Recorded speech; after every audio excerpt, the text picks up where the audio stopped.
Sumambo Pae Nangende. This is AYV Connect with Africa. We bring you Africa's biggest conversation, entertainment, inspiring stories, and breaking news from across the continent. Through the lens of AYV Connect with Africa, you get to see and have a feel of what it means to come from where we celebrate our cultures, traditions, and heritage. This is where I come from, my one and only home. This is Africa. Join us as we show you the best of the African continent. Come, let we go. I am Abiola from Nigeria, West Africa. Join me as we connect with Africa. Ẹ̀yin tèmi báwo ni o, ṣé wà? I am Kenshin, and this is AYV Connect with Africa, coming to you live from our state-of-the-art studios at Tower Hill, Freetown, Sierra Leone. And this is where we get to share with you what is happening and where it's happening right now. AYV Connect with Africa, coming to you live on DSTV channel 399.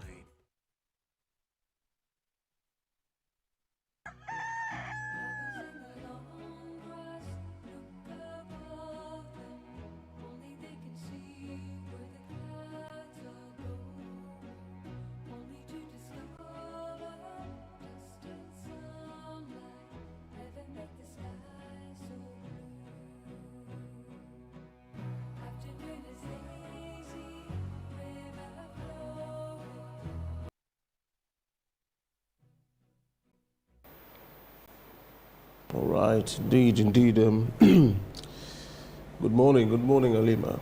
Good morning. Blessed morning to you, Jones. Indeed, yes, it's another morning.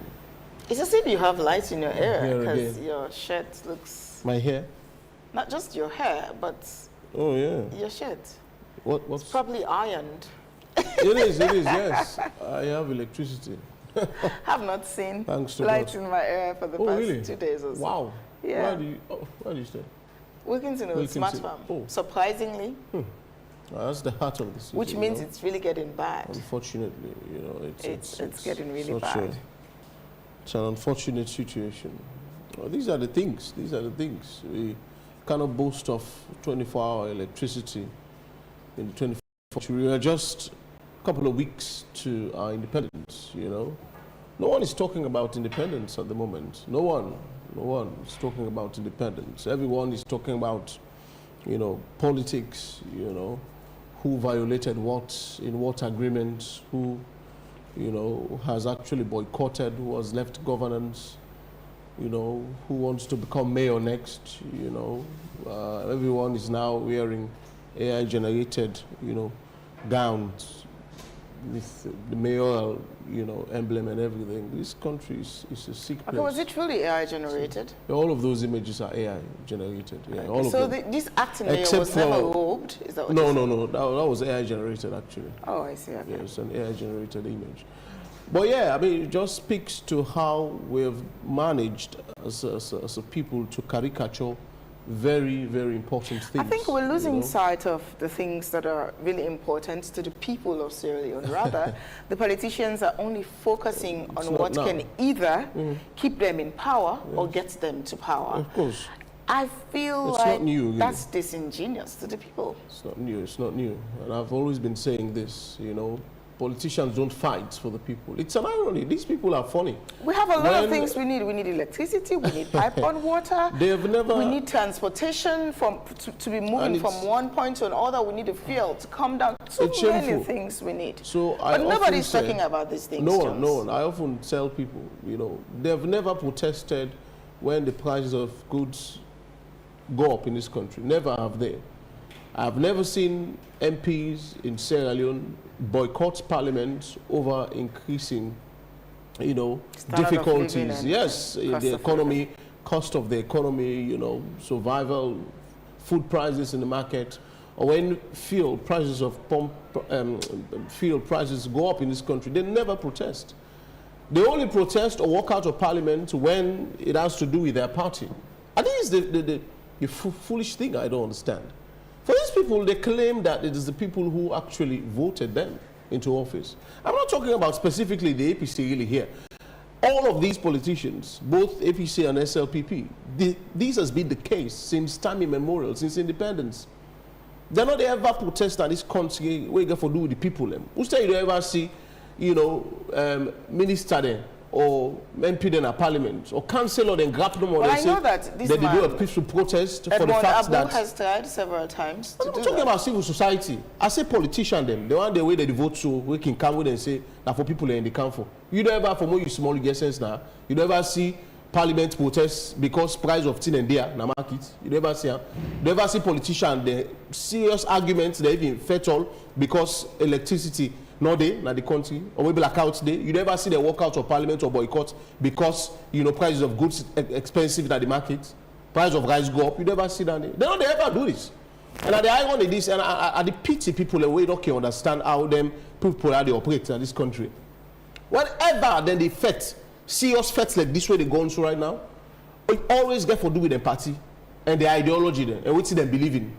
As you put on this now, it's either for retain power or for take power. Now, in the more the effects in this country for. And in all of these cases, the people and voices they lost. They lost completely silent in all of these conversations. From when they begin, this first that the council itself, where the mayor gets serious ala with the administrative, what they call. Say that first they begin to transcend it to national, you know, unfortunate stuff. Dotty the elephant at the body now that they say na police for the pig dotty at it. In all of them tell the you never hear the arguments for the people of this country. Actually, the police themselves puts down the up as a protocol. That's it. Now they say so. So from where that law they comes even from where the alala begin at the council say even they decide for boycott so come out na power this that. You don't ever hear they argue for people in this country. It's not a be. And I don't know a problem. But again, I ask question, is it that with churches and mosques they don't fail we in this country? Because at times like this, you for a religious council, it's a religious council for get serious debates right now. For the other man they are come together, I say, me man, listen. You na me they pray you every Friday, Juma prayers. You na me they preach na pulpit, you they listen. When you pick him, na me go Christian, na me pray over you when you go married. Sit down here and listen. They forget that power there for all the man they are, you know.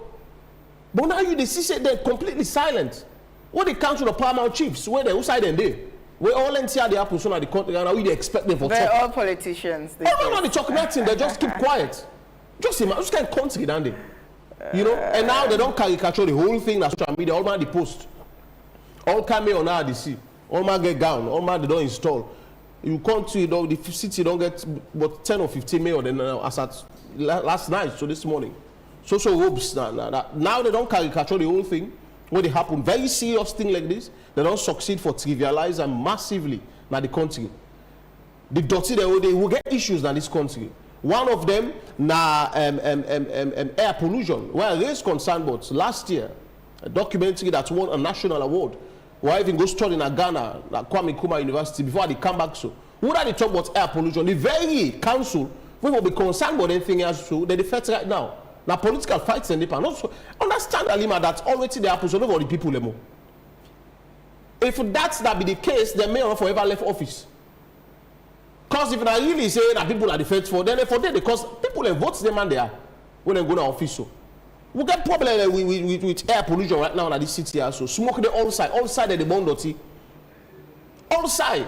So dirty box. The one whole city.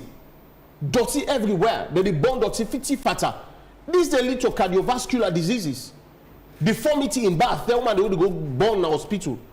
No one talks about it. Outside EPA Day, where the Ministry of Environment are raised concern about this last year, they don't say nothing yet. We don't even get air monitoring machine in this country where they monitor the quality of air we breathe in this country. Jones, we not get the basic thing them. No, that's why meteorological agency there and they work this and they tell you. All country you go Ghana day.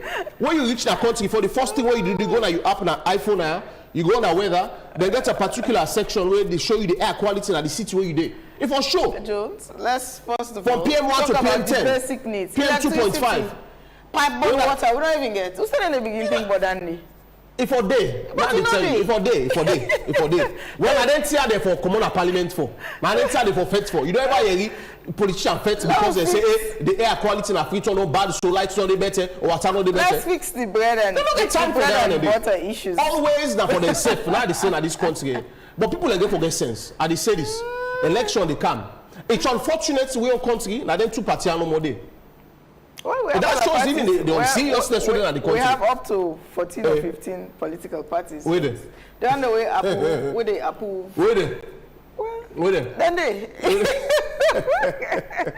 They are big. You know me, at times, Alima, I'll tell you, when I can come out work, so when I go to meals these days, what I do, deliberately, I shut the whole country off. I dance meals, recreate myself, read books, you know, watch movies, listen to music, foreign news about other countries them.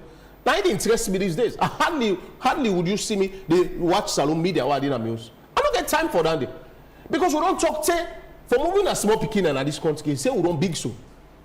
People they don't come before we even. We don't do this journalism, they do so they don't talk then say don't tire. They don't go. Nothing they happen. It's always about them people here. What's they go in their pockets? And let me tell you now the danger with what they happen. I've seen it and I don't see them over time. That people are not focused again even on conversations in this country. When guests can we studio them, all the media in this country, when they go, as soon as possible begin talk, the comment section, now you try first where you they represent, now they begin attack. Not even what you they say.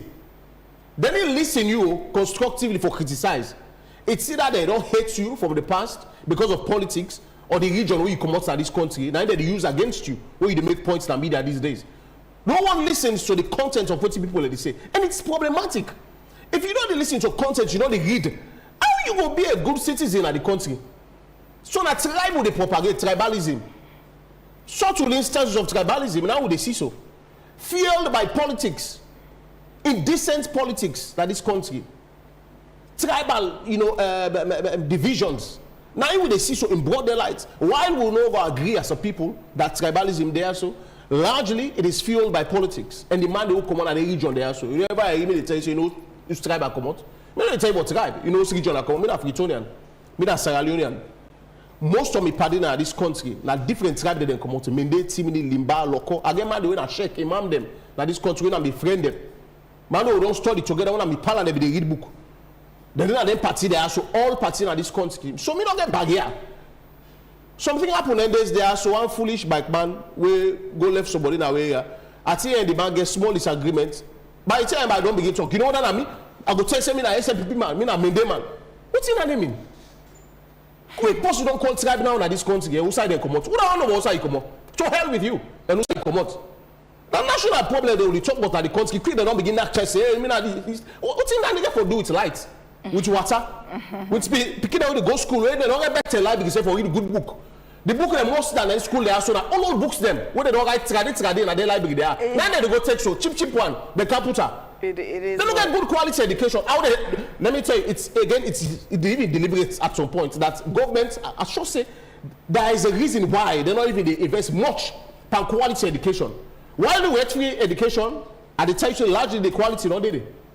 Me go tell you that day. It is what because it when is, you want to know first the quality, now the method of teaching first of all. You can't books the way they read in school. It is now what they it tell is. you if quality there or not. Would continue. We go to a library in a 1995 book there. Would continue to make our voices heard. People that the coach authors the way publish book last month. Maybe just in time. Maybe just in time, Muster. Just in the time for take so for fixed. Now that they wait so. but for now, let's just welcome. Today is the 26th day in the month of March 2026. Good morning to all of our viewers from Ghana, Nigeria, of course, Liberia, the Gambia, Senegal, Guinea, our next door neighbor, who seem to be, UK, USA, and of course, Sierra Leone and the rest of the globe. But this is how we welcome you into the second to last edition of Wake Up Sierra Leone for this week here on AYV TV, radio on 101.7 FM and on DSTV channel 399. My name is Alimatu George. Let the program begin. Let go no more. My name is Victor Jones. I'm always there. We don't the time for talk. I always go talk. Where life done, man done. At the grave no more time, the body not the talk. But while they're alive, I go talk. Alima, Me now Victor Jones, so all know me. Always there in the morning. We talk for the people. We talk for the betterment of this country. Let the program begin. Before we start, we can't begin the discussion this morning. We'll take a quick commercial from the sponsor, Aqane Commercial Bank, and we'll go followed by other advertisers. As always, with Facebook, if you are watching, go there now, AYV News. We're there at TikTok as well. Now we did live on TikTok. Go there, you will see me this morning. We're also there YouTube for on our way, the Facebook and TikTok. Drop your comments and they'll discuss together. This is about democracy and the improvement of a country. Mind you, we're a few weeks away from independence of this country.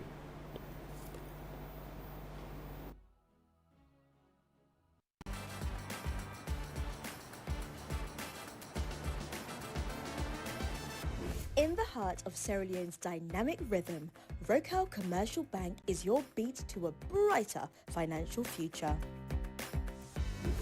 We're not just a bank, but we're your financial partner committed to your success. We've got the financial tools you need to rise higher. Our team is here to serve you with speed and a smile because your time matters to us. So, are you ready to unlock financial prosperity? Highlighting key banking services such as Keke loans, Combra account, fixed deposits, SME loans, internet and corporate banking, from savings that grow your dreams to loans that fuel your ambitions. Demonstrating fast and friendly customer service. Showcasing cutting-edge banking technology and ATMs. Access your money anytime, anywhere with our state-of-the-art technology and a network of ATMs. Our Aqane SimCopper app puts banking in your hands, where you can pay for EDSA, AfriMoney, Orange Money, and pay bills including school fees and make transfers to other bank accounts. Remember, you can also experience Aqane e-banking today. Then join us now. Visit any of our branches or explore our website. Aqane Commercial Bank, your bank of choice. Sorry, I go see some business partners. You didn't give me memory, Michael. Can if I can say you give me this people in not to Indy.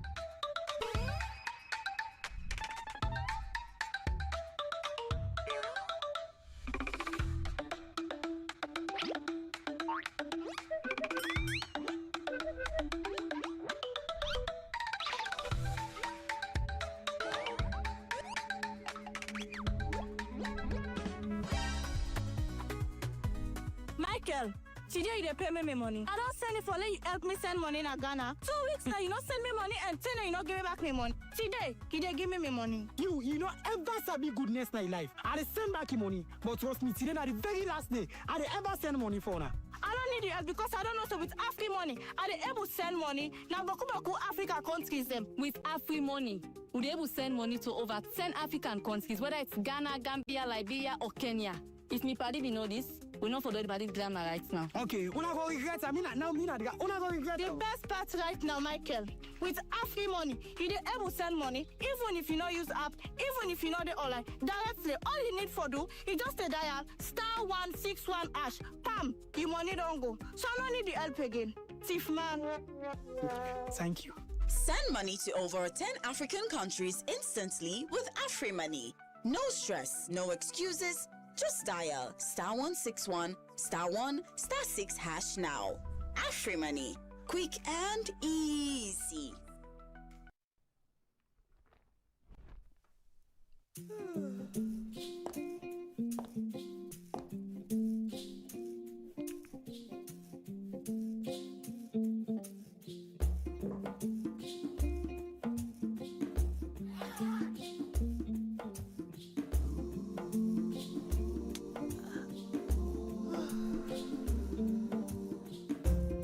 Good to see your face again. It's been a very crazy day. The joyous feeling in the air when rain falls on a sunny day. Happy, yeah. Let the stars, let the road. Enjoy life's little pleasures with Maltina. Maltina. Share happiness. As mama, I always want waiting best for me picking them, especially when it comes out waiting them for eat and drink. Now this make I always they choose Sierra juice because they make come from with local foods them and nutritious and it gets less sugar than the other drinks them. Not to me say so. We lab test show say Sierra juice gets 50% less sugar than the other drinks them na the market. Because we mama they know waiting best for we picking them, now you make we always they choose Sierra juice. Sierra juice and nutritious, it healthy and it's sweet. Sierra juice, not the taste of Salone. Fellow Sierra Leoneans, on 8th August 2024, Statutory Instrument Number 8 of 2024 regarding the conduct of nationwide population and housing census was successfully laid in Parliament. On 29th August 2024, this statutory instrument became effective following 21 days from its laying. Therefore, in line with the decennial census calendar, I am pleased to announce that my government will conduct a nationwide population and housing census.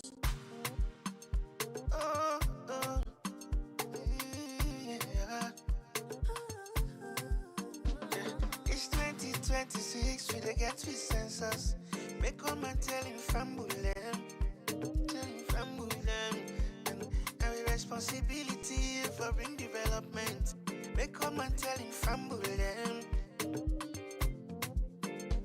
From the east to the west, blah blah blah. From the north to the south, blah blah. No matter how you dare or you try, blah blah blah. Love you want to call, mama or papa, blah blah blah. What picking on grandpa, blah blah blah.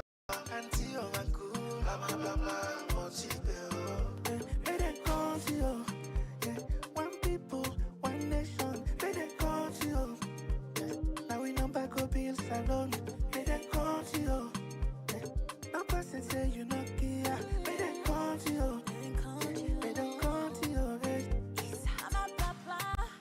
Make we come together now.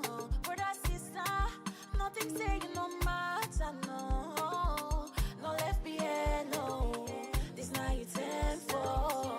Can join the census. Salon now we on. Okay, well, show me your name, show me your address. For make you go join now the plan. The census go make you get the access. For make you go vote now this land. Let the all you. If you don't want make them country again, make them creep you. Cause this time you're salon for us. See what Ben I said, we bring good news, salon people here. Census don't come again. We ready for control, sky from the young to the old. Say the census go help make development day. Allow me then continue until you know go pay. It go help plan more schools, hospital and lights, even water for you community. Who say you there? Where they call you? Yeah, one people, one nation. Where they call you? Yeah, now we number go bills alone. Where they call you? Yeah, no person say you not here. Where they call you? Yeah, they don't call you.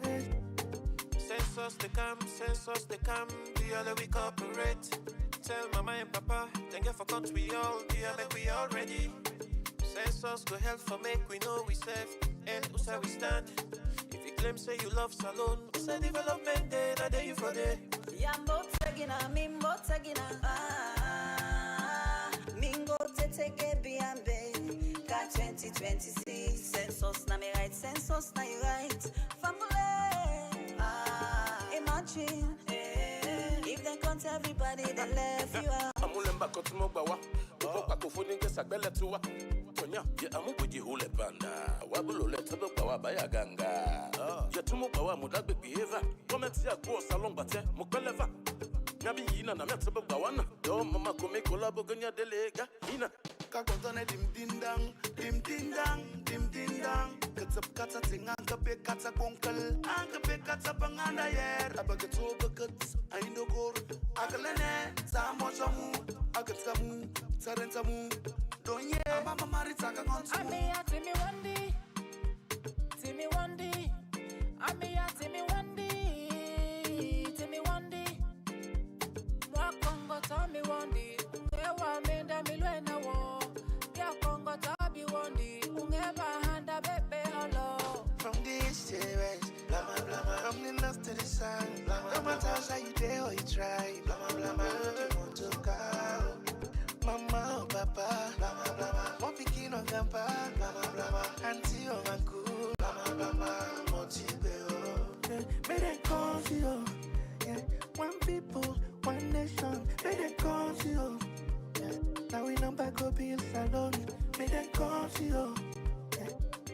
person say you no care, may they come to you.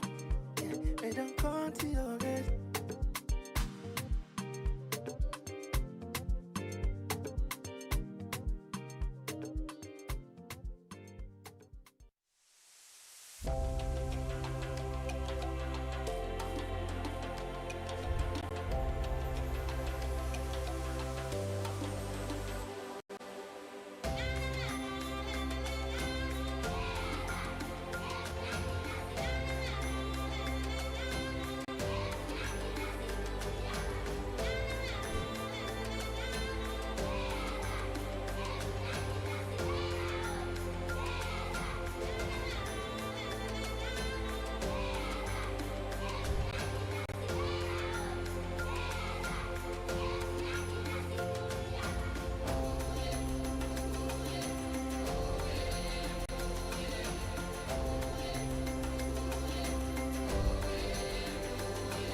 Sumambo Pae Nangendef. This is AYV Connect with Africa.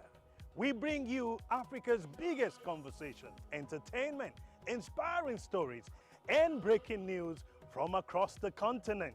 Through the lens of AYV Connect with Africa, you get to see and have a feel of what it means to come from where we celebrate our cultures, traditions, and heritage.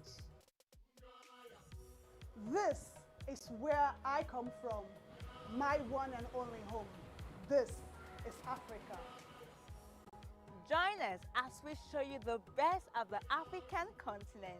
Come, let we go. I am Abiola from Nigeria, West Africa. Join me as we connect with Africa. Ẹ̀yin tèmi báwo ni o, ṣé wà? I am Kenchi, and this is AYV Connect with Africa, coming to you live from our state-of-the-art studios at our Hill, Freetown, Sierra Leone. And this is where we get to share with you what is happening and where it's happening right now. AYV Connect with Africa, coming to you live on DSTV channel 399.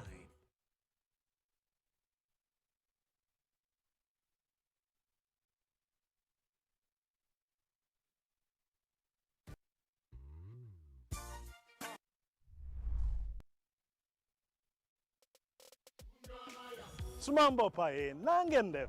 This is AYV Connect with Africa. We bring you Africa's biggest conversations, entertainment, inspiring stories, and breaking news from across the continent. Through the lens of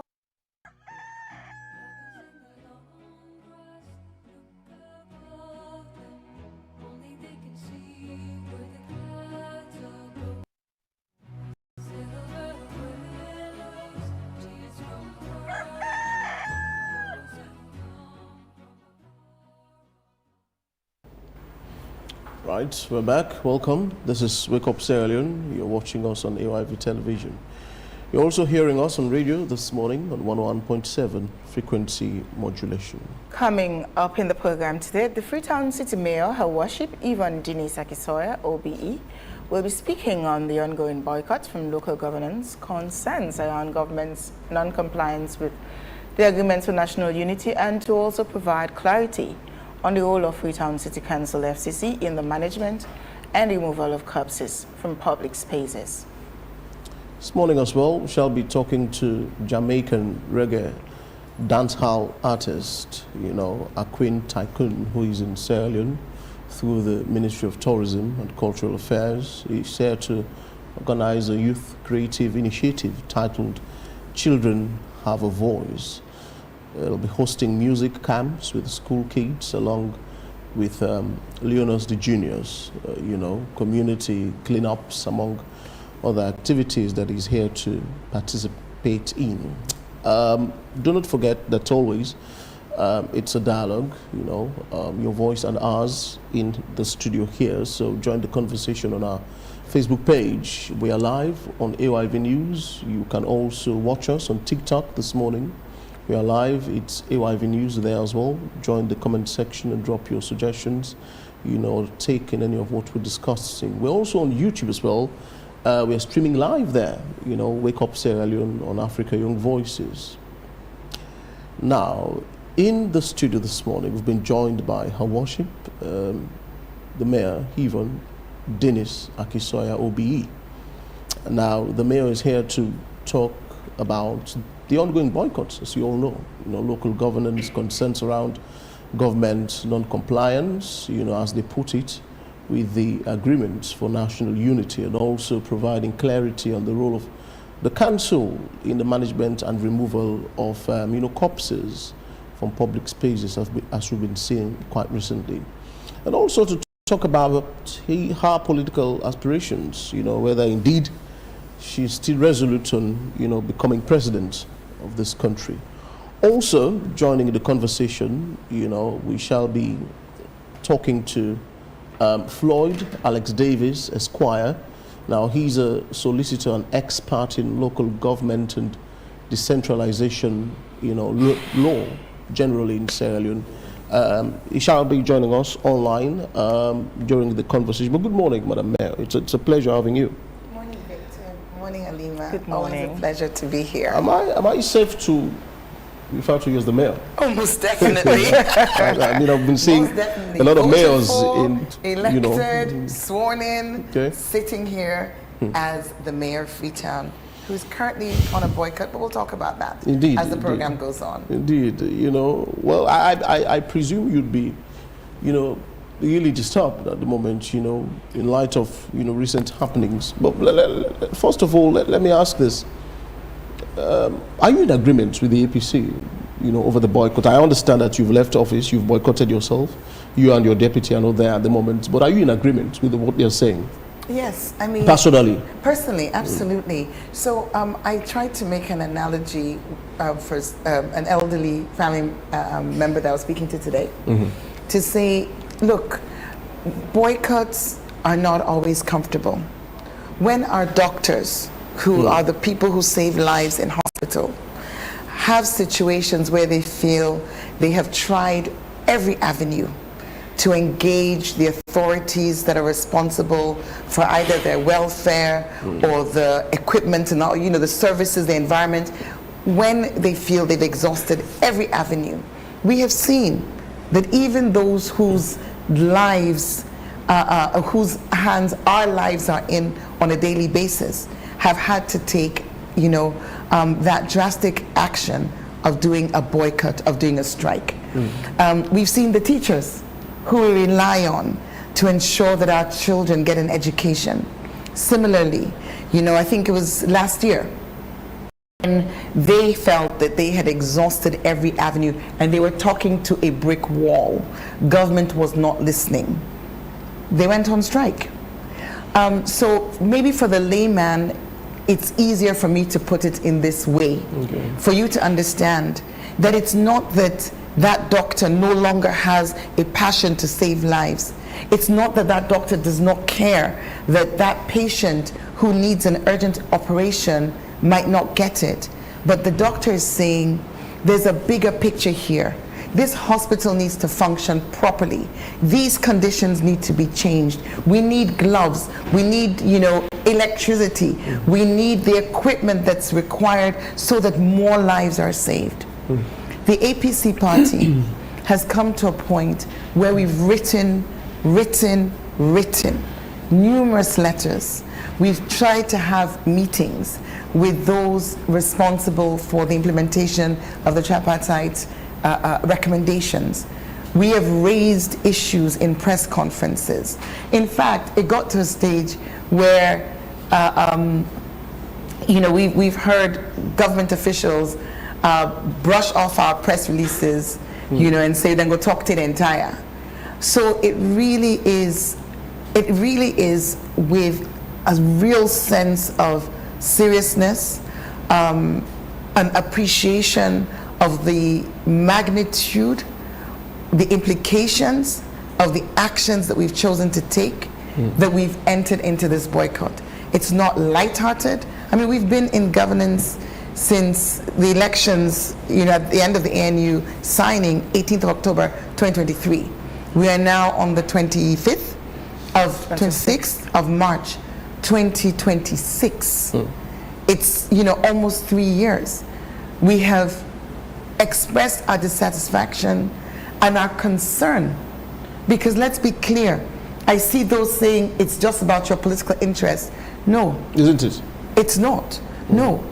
For there to be elections that are fair, free, and credible is in the interest of every citizen in this country. Because if we don't have that platform, people are just going to become apathetic and withdraw totally from the political landscape. We know that there are those, because we've heard the Deputy Minister of Information say he wants the APC to die. Those were his exact words.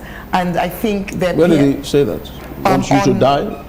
On APC to die. APC party. He wants the APC. No, not me. No. Okay. The APC to die. Okay. It's gone viral. He was, I think, on Epic Radio. And then Mambu recently, I'm not sure which media house he was on, was also saying that, they're not going to hand over power to anyone. They're going to continue. So it feels as though there's a misunderstanding about what democracy is. Democracy isn't about you choosing to hand over or not to hand over power. It's not about you, the political party, the government in power. It's about the people. It's about the people having the option, the choice, the free will to look at those who are contesting, assess them, and then decide who they want by casting a vote. What we are seeking to do through this boycott is to say to government, those electoral reforms that we all signed up to, that are requisite to ensure that the people can choose. And it's not a question of, if I feel like handing over to you, I hand over to you. No. Democracy is not about you handing over if you feel and choose to. It's about the people's voice being heard and their will being executed.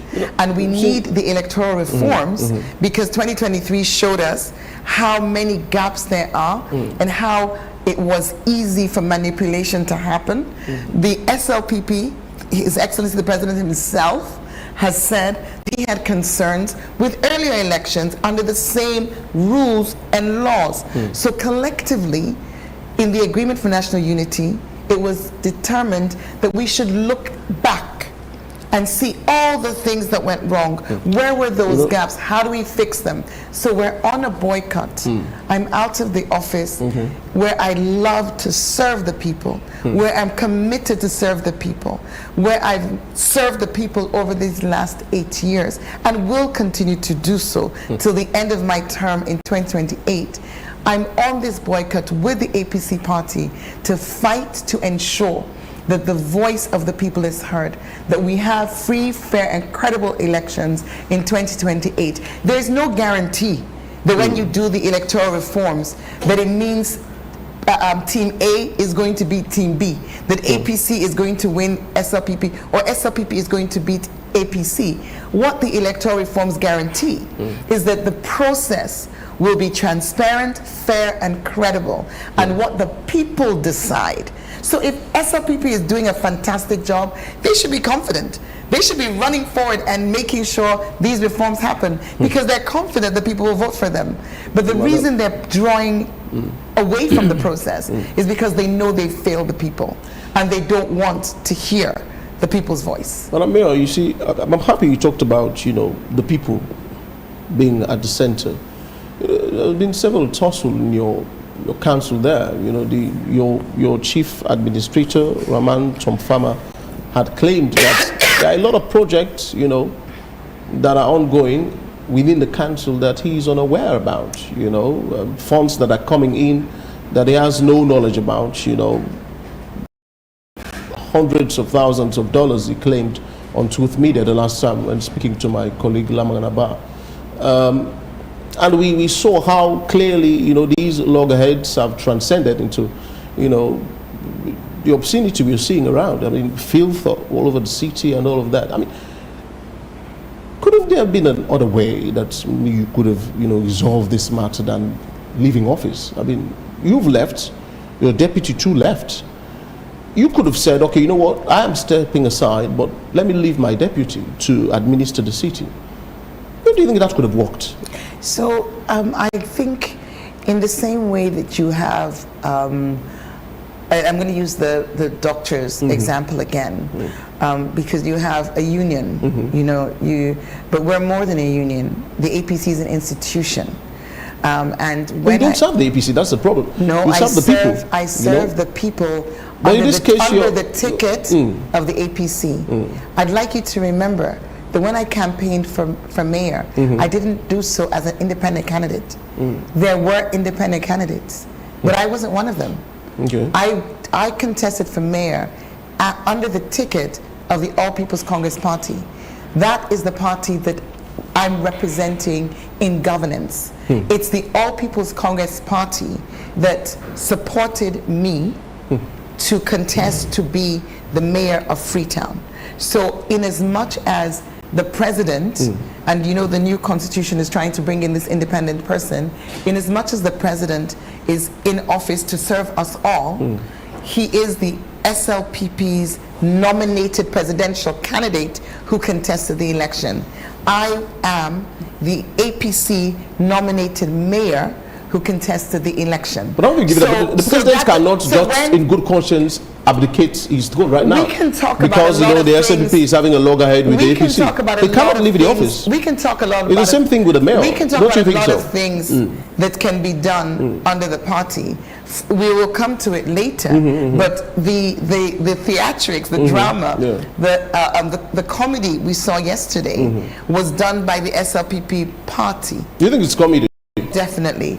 Because if you're doing something totally out of the bounds of law, you know, in the name of governance, then that's definitely... So was this illegal in any way? Oh, absolutely. In what way? I just heard you say you're having Floyd. Yes, Floyd was with me yesterday online when I was at another media house. And he said, as we all know, anybody who's familiar with the local government, and I can quote for you, chapter and verse. Yes, I read it myself. Yes, know. so that's half of the entirety of the council. So it's beyond that. It should be 20, by the way. But I think it was 18. That's they don't have 18 because one sadly died. Okay. Oju died. Councillor Oju died, so there's 17. But that's not really the point. Because you know, even if there was quorum, the only person who can convene the meeting for which there should be quorum is the mayor. Okay. That's what the law also says. In your absence, who takes over? So you can't convene unless I delegate that responsibility. So let me come back to, let's quickly say something on this for clarity. There's a time in the political and in the governance calendar that comes every 5 years where by law the council is dissolved. It's meant to happen for Parliament. Parliament gets dissolved to go into elections, does it not? And what happens with the mayor and the councillors is exactly the same. We get dissolved. The government misused and produced a new interpretation, a legal opinion in January, or was it February of 2023, which dissolved us a whole 4 months before the elections, whilst the ministers of government, excuse me, to my knowledge for the first time in political history that I studied that I can recall, the ministers did not leave their offices, but they continued to function using state resources throughout the elections. Very unfortunate, but again, speaking to a pattern that we see with this government of not abiding by the law. And so we have a situation where there is provision that every 5 years, when the council is dissolved and the mayor, deputy mayor, and the councillors are not there, that the council does not have a vacuum. There's a provision, and that provision allows for the chief administrator and the administration to run the council in a limited way. So they can't take any decisions, no policy decisions. They can't lease land. They can't do any of the things that the council does because they are not the council. They are administrating just to make sure that things continue to take over. That is the only provision there is for the council to continue to function in the absence of the council, because the city council building is a building. The act in section 1 of the Local Government Act describes the council. The council comprises of the mayor, the deputy mayor, and the elected councillors. And in our case, we also have non-voting right for tribal heads and an MP representative. So that's the council in accordance with the act. The building is not the council. 17 councillors on their own are not the council. The council is defined in law. So when you say, how do I feel about leaving? It wasn't an easy decision. Those in the APC will tell you that I was very, very vocal in expressing what I felt to be the challenges of the move, of this action. However, I was as vocal, if not more vocal, about what I saw as the risk of us doing nothing. When I say doing nothing, I've already stated that the APC has engaged. We've engaged directly. We've engaged through the mayoral guarantors. We've engaged through the development partners. As recently as, I think it was early February, we met again with development partners and reiterated a position we'd made in November of last year. We set out a position paper, handed it to them, showed them all of the failings where it wasn't, where it was clear that the government's intention was now to not deliver in an effective manner nor in an inclusive manner. We made all of that clear. And we asked the development partners to help to facilitate a meeting because we've written, but those letters have been ignored. Did they facilitate this meeting? The meeting did not happen. Why? We can't tell you. We did ask them. Recently, I said to one of them, to remember that, was it that you forgot to try or that you did not get a positive response? And the response I got back was a laugh. So clearly the answer was not one they wanted to give. Okay, so Madam Mayor, based on your conversation with Jones, it is obvious that you hold the view that the central government has overstepped its authority in this situation by appointing an acting mayor, which is maiden, by the way. I mean, we've never heard of that before in Sierra Leone. What remedies at the moment are available to you as the elected mayor? Our party will be writing, there'll be a letter today to government from the All People's Congress Party. I expect that will be issued in the next couple of hours. Reminding government that we as the APC are exercising our democratic right in the same way that, I'm going to use the analogy because I really want the person at home who voted for me to understand that, that doctor who is your favorite doctor at Connaught, who cares deeply about his patients or her patients. There comes a time, and there have been those times, when the teacher that loves to teach your children, the teacher that maybe taught all your children, some of who are now in university, that teacher is committed. But there are times when you get to a situation where that teacher says, I'm walking out of that classroom, where that doctor says, I'm walking out of the theater. And we are at a point where, as the APC party, we've said, we are walking out of governance because we need to be heard, and we are not being heard. This issue with Edmund Alpha was the straw that broke the camel's back, because here is a situation where we have spent a not inconsiderable amount of time, 6 months, working together to develop and agree on recommendations to ensure that the challenges of the past are addressed in the present and the future. And then the president chooses, having already had the bill laid in Parliament. We're not talking about some distant idea. We're talking about something which has been drafted, which has been gazetted, which has been gazetted twice according to the AG, and laid in Parliament and a first reading done. And then you say, oh, I don't think I'm going to get the result I want. Let me go back to the thing we all agreed we shouldn't do. Let me do that. To us as a party, that is the clearest message we could possibly have had, that you have no regard for the process that we have embarked on together. That when you signed the agreement for national unity and said it would be predicated in your speech, Resolution 1, on dialogue, keyword, unity, cohesion, and peace, we don't feel that that is coming across with this action.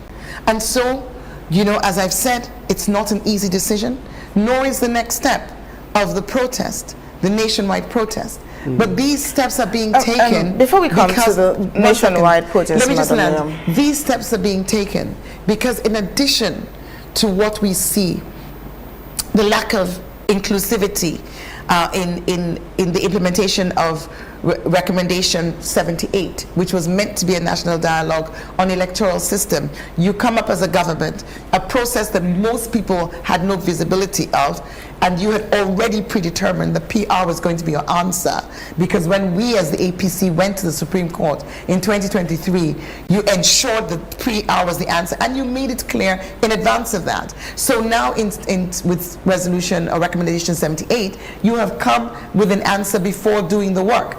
But the people have expressed a different view. The Interreligious Council's position paper has said no to PR. Madam Mayor, we're coming to that. The Labour Congress has said no to PR. Before we get to that. The civil society have said no to PR. Before we get to the recommendations and the tripartite agreement. That shows that your implementation of the recommendations is not inclusive and it's not effective. We've talked about the legality and illegality of the actions by the government when it comes to the appointment of an acting mayor. What we've not been talking about is there any legal basis for boycott by the sitting mayor from council?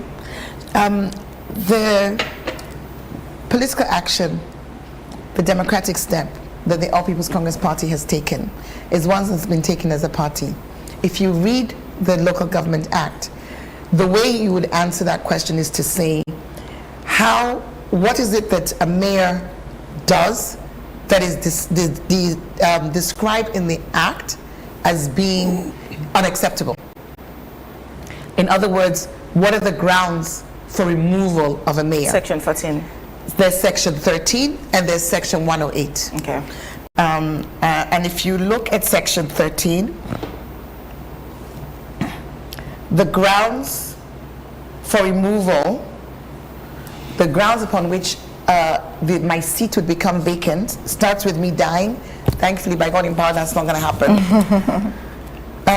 My resignation, the resignation of the mayor, that's not happening. I accept another appointment for a public office, that's not happening. If I'm sentenced to life imprisonment or convicted of an offense including fraud, dishonesty, or sexual offense, that's not happening. If a law disqualifies myself from occupying the office, or finally, if I'm removed under the conditions of Section 14. Now, what does Section 14 say? Abuse of office, that is not the case. Corruption, that is not the case. Gross incompetence, that is not the case. Gross misconduct, that is not the case. Any physical or mental incapacity that would render me incapable of performing my duties, that is not the case. Failure or refusal without justified reason to implement lawful decisions of the local council, that is not the case. So there is nothing here in the law which equates, and rightly so, because this is a democracy. And there are avenues for democratic expression, there are avenues for democratic protest. Rightly so, this does not disqualify. What is important is for us to also really think about why we are at this point. Alima and Victor, we have a drugs crisis in the country. We are sheltering, providing a safe haven for Europe's most wanted drug lord. And the consequences of that are dire. We have a situation on where... several occasions, sorry, Madam Mayor, on several occasions, the Minister of Information, of course, Siba, has said they don't know who the person is. And we've had the head of, what is NLDA, National Drug Law Enforcement Agency. He was here the other day and he told us that they have no idea that such a person is in Sierra Leone. But yet, you know, people keep saying, this man, what is his name again? Just like Dekas, or that's correct. Umar Shaif. I'm not sure which about one. Umar which is Shaif. which? I think it's your Slidekers, and I believe we have photographs of him. There's a photograph of him which Interpol shared when the issue first came to the public's attention, of him in Tihu, in a church in the President's Village with the First Family. There's been photographs of him at the nightclub, Vanity, is it what it's called? The nightclub on the beach. There have been photographs of him in a birthday celebration. There are numerous sightings, but more importantly, we now have the very sad, and you know, Alima, when you're going down a slippery slope, sometimes people don't realize how serious it is. You know, yesterday was full of hilarity. You know, everybody was an AI acting mayor, just as the one, you know, presented to the public by the SLPP. And we'll come on to that. That really was humorous. But there's been jokes made about this cocaine baron, and we do this at our peril. One of the issues that the APC is very, very concerned about is what is becoming of our country when somebody who is now being tried, I'm sure you saw, the trial began about a week ago, and that was specifically in respect of 11 tons of cocaine that came from Sierra Leone to Antwerp with a street value of $635 million US. Let that sink in. $635 million US. When you think about our economy, the size of our economy, and you have somebody with that kind of money now being entrenched within our country. We see Wilkinson Road, no one's blind. We see buildings coming up in a matter of months. You know, 3, 4, 5, 6-story buildings. People will tell you they're working, they're into business, importing and exporting, and lots of other businesses. An economy where our GDP is less than GDP per capita is less than $400 So you're associating these buildings going up with drugs money? I am. And that is scary. I'm also associating the ships that are now landing, whether it's a submarine. I'm 58 years old. I've never heard of a submarine on the shores of Sierra Leone until now. Helicopters, old, banged up vessels that then become abandoned. All the signs are there. We are not children and we're not stupid. And it is a real disservice to us, along the same lines of, dare I say, with humility, the arrogance with which we are being told that the SLPP will not hand over. It's not up to you to decide who becomes the next government. It's up to the people of Sierra Leone. Madam Mayor. And that arrogance that we see, sadly, when we are told that a shipment that landed in Kent Beach a few weeks ago and was surrounded with security personnel, and then we were told it was cement on Kent Beach? Really? Come on. Madam Mayor, do you foresee future problems when you would eventually have been done with the boycott and want to take back your office? Do you foresee problems? What kind of problems? For instance, the fact that the government can come up and elect an acting mayor. They didn't elect. Elections happened by people. Sorry, and appoint. Is there anywhere in our well, that's what I'm saying. Even though it's not provided for in the law, but I assume that this acting mayor will take up an office at the council. Better not be my office. And will probably take decisions in your absence. As an acting mayor, he has been appointed. Give you an example. So Alima, let's run this through together, okay?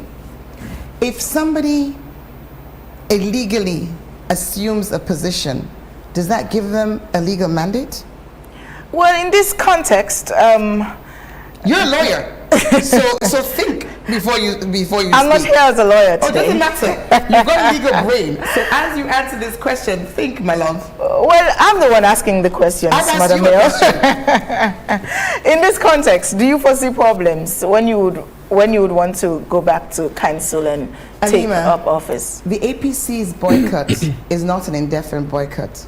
In the same so way, what, in an event, again, Madam Mayor, now that you mentioned indefinite, let's go back to this. Now that you mentioned indefinite, the government clearly, I mean, is not showing any sign of wanting a dialogue or going to the table with the parliament. Maybe because just yesterday I had Gevao on hot seat, and he told me categorically, clearly, that an attempt by the government to try and dialogue with APC now will amount to pampering and babysitting. Well, so they're clearly not interested in pampering and babysitting the All People's Congress. Well, according to Gevao, again, he is saying the Speaker called on the leadership of the All People's Congress in Parliament, not because he had anything to talk about the boycott or anything. But because of what? He called them because they're supposed to have something about parliamentarians, international parliamentarians, something. Oh, well, I can't quite remember. Well, I think we should look at. And he told me he was speaking on behalf of the SLPP. Well, I think we should look at the post that came out yesterday, and more importantly, I met with my honourable Minority Leader of Parliament, Honourable Abdul Karbo, immediately after they came from Parliament, him and his colleagues who were there. And I can assure you, and you know what, let's not go down the wrong road, okay? That grandstanding that you just made mention of, and Gavao is you know, somebody I have a lot of respect for, but this is not helpful. The Speaker of Parliament called and asked the members of APC to please engage, and said that he had a message. Specifically regarding the boycott? Yes. He had a message from government asking for us to come to the table to speak. That is a clear message. And I'm not going to divulge other messages, but there have been conversations. Now, the APC's position is that we're not here, I'll say this again, we're not here to go into an indefinite boycott. We are here because of concerns over specific actions of the government as they relate to the implementation of the tripartite recommendations. I'll make, again, for the benefit of viewers, I'll say again, think of a boycott of the teachers or of the doctors. It is for a specific purpose. And when they come to the table, discuss, as we did in 2023, the difference now is that in 2023, we came to the table in good faith. We agreed on resolutions in good faith. We came out of our boycott. That was resolution 2. Resolution 3, 4, and to an extent even 7, is it 7 or 6, are not being adhered to. They're not being implemented in the spirit of the national agreement. And so we've said, okay, resolution 2 was that we were coming out of our boycott. Well, if you are not going to implement 3 and 4 in full, even though 4, you know, it's underway, I acknowledge that. 4 is under the Attorney General and Chief Justice, and his approach to all of this is very different to the approach of the government official who is responsible for resolution 3. So if resolution 3 is not being implemented effectively, inclusively, and not being implemented in good faith, then it looks like resolution 2 is also challenged. So we're talking about, don't forget, the start of all of this was the agreement for national unity. And what led to the agreement for national unity? The boycott. What does agreement for national unity say? End the boycott. It's one of the resolutions. So if you're reneging on 3, then we also feel it's important that we also step back from 2. But with the mindset, with the intention that what we want, what we always wanted, because after 2023 elections that we won, we didn't take to the streets, we didn't create mayhem, we put this country first, and we continue to do so. One of the many reasons you're boycotting now is as a result of the president's appointment of Edmund Alpha as Chief Electoral Commissioner. What is the issue? I mean, what issues do you have with Edmund Alpha as a party? Is it personal? Is it based on his track record? Is it what is it? Well, it's certainly not personal. You know, that would be inappropriate. But it's on 2 levels. The first level is what I alluded to earlier. I think I explained in some detail that there was a recommendation 36, which was part of this body of 80 recommendations that since June of 2024 should have been implemented.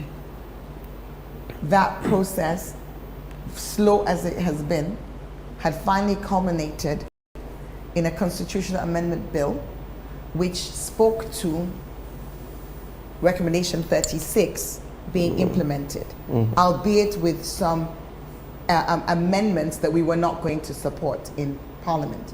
But nevertheless, it was clear that the intention of all parties was that this constitutional provision of 32.3, or is it 33.2, this constitutional provision was one that everybody had agreed was not in the best interest of the people. And so we were going to fast track, and when I say we, the people of Sierra Leone, because it is the Minister of Justice and Attorney General who brings the bill of a constitutional amendment. But when you say a constitutional amendment, you are talking about all of our lives, because the Constitution is what our nation really stands on. So if we had gotten to this stage, everybody had agreed, this is the way we're going to go. We see shortcomings, because if we hadn't seen shortcomings, if government hadn't agreed there were shortcomings, they wouldn't have agreed to recommendation 36. And the government, because it's not the APC drafting the bill, it's the government. The government would not have drafted a bill, would not have gazetted a bill, would not have taken it to Parliament. I was present at the first reading, or no, at the legislative discussion before the first reading. So there was a legislative discussion. Then there was a first reading. And then whilst it sat on the table, you then say, oh, I don't think this is going to give me the result I prefer. Let me go and do what we had all agreed we shouldn't do. That's the first challenge. That lack of good faith. But the government is saying this is ongoing, but they cannot wait. They can wait.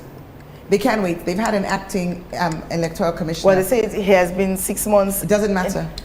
I haven't seen anything that says that's a maximum.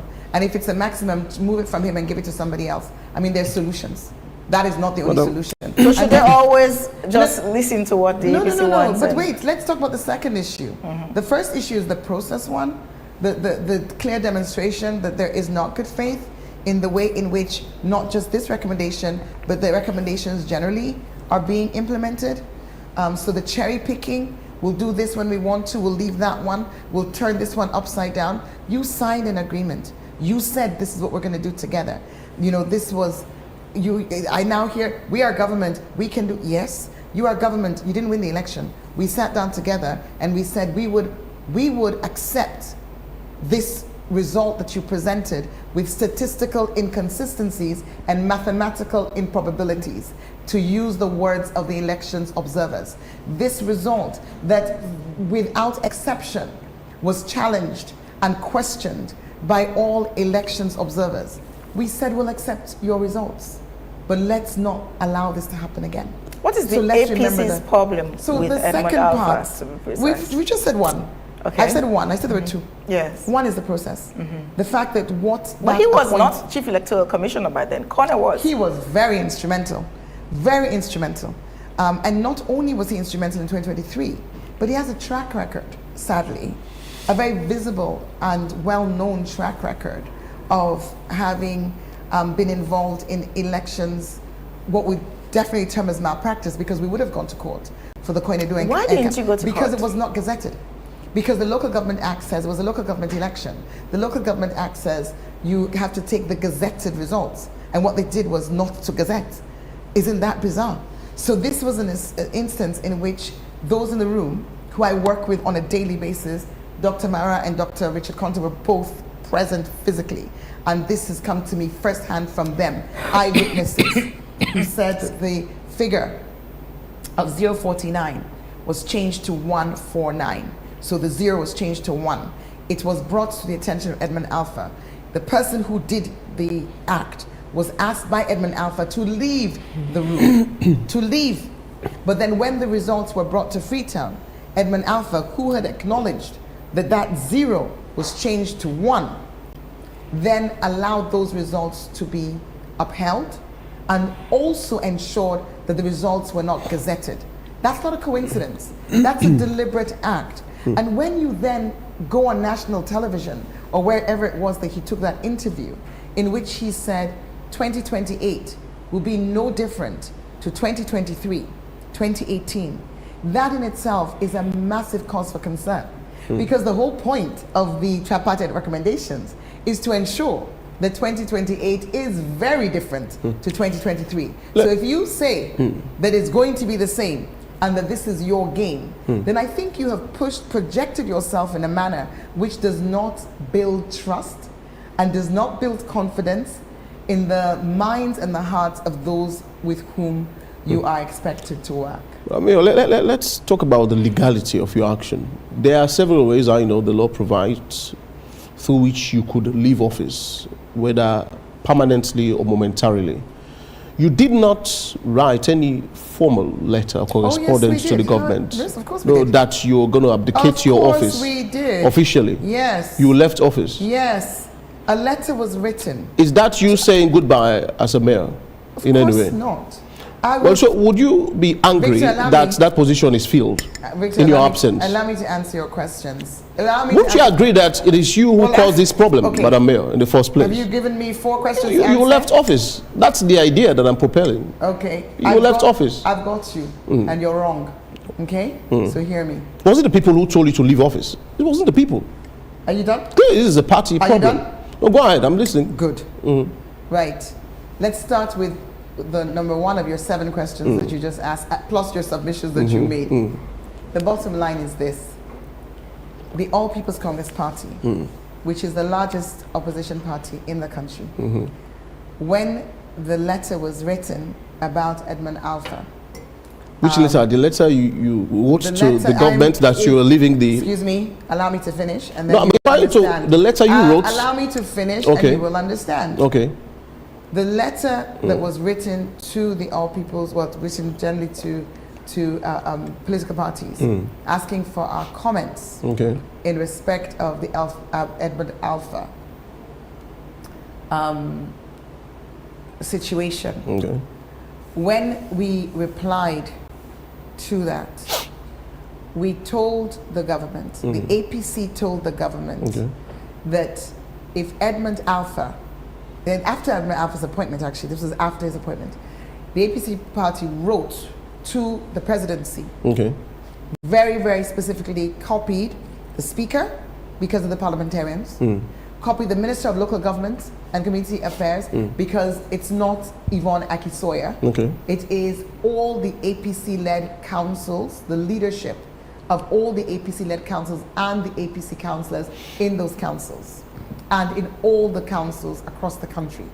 So the Minister of Local Government and Community Affairs was also informed by copy that should Edmund Alpha not be removed, that we were giving government 48 hours notice. And from that point, we would be withdrawing from governance. So that was communicated very clearly. That you were going to, you, the mayor, were going to leave office? I am part of... It's still not clear. No, it's very clear. You're choosing for it not to be clear. You're choosing for it not to be clear. You've not agreed that it's not clear. There are 22 councils, local councils in Sierra Leone. And if you will do you think it is logical, Madam Mayor? If you'll allow one person to speak, it'll make more sense. Okay. So let me speak and then you speak. No, I've listened to you. You've said... No. You asked 7 questions. It is your party that wrote this letter, not the mayor, actually, to the government of Sierra Leone, that you were going to leave office. That's the thing. When ECSL was getting a nomination for the mayor, they didn't write to Yvonne Aki-Sawyerr. They wrote to the APC. He sent my name. Do you understand? They sent your name. That's how we get nominated to be mayoral candidates. It was not Yvonne Aki-Sawyerr that was written to. It was the All People's Congress. They were asked, who is your nominee for the mayoral position? So the All People's Congress as an institution speaks for the elected officials of the All People's Congress. But understand that your position now goes beyond the party. You have more responsibility now to the people of this country. Every elected position. It's the same thing that Mbadabio, His Excellency, cannot just leave office just because SAP is having a dispute with the APC. Every elected position. How are you not seeing this, Madam Mayor? I'm not seeing it because how are you not seeing it? Every elected position, because you're trying to make out as if the mayor of Freetown is... Am I arguing that what happened is legal, that you are being replaced? No. I am saying that you shouldn't have left office in the first place. Because you have a responsibility to the people. The mayor of Aqane, the district council chairman of Ward C, the district council chairperson of Tonkolili, the district council chairperson of Karine, of Koinadugu, and of Cambia. We are all of us are the local government elected officials who were nominated by the APC. I understand that. We continue to have a responsibility to work for the people who voted for us. But we are also part of an institution. This institution has made a decision which we subscribe to. I am not breaking away from the APC. I believe in service delivery. But tell you what, let me tell you something, Victor. I don't know if it has slipped your mind or if it has not come to your attention before. But when we talk about service delivery and we talk about responsibility, know that it is a joint responsibility. When we talk about councils functioning, know that the central government has a role to play. For the whole of 2025, the entire year of 2025, and to date, we are in the end of the 3rd month, so the end of the 1st quarter of 2026. The central government that has a fiduciary responsibility, not only to FCC, but to all councils in Sierra Leone, has not dispersed a single penny of the budget. Now, when you talk about responsibility and commitment to service delivery, let's talk about the fact that money has not been given to the council. As you put it, that could have been a very formidable ground to actually protest. I think that could have been more logical, don't you think? To have left office.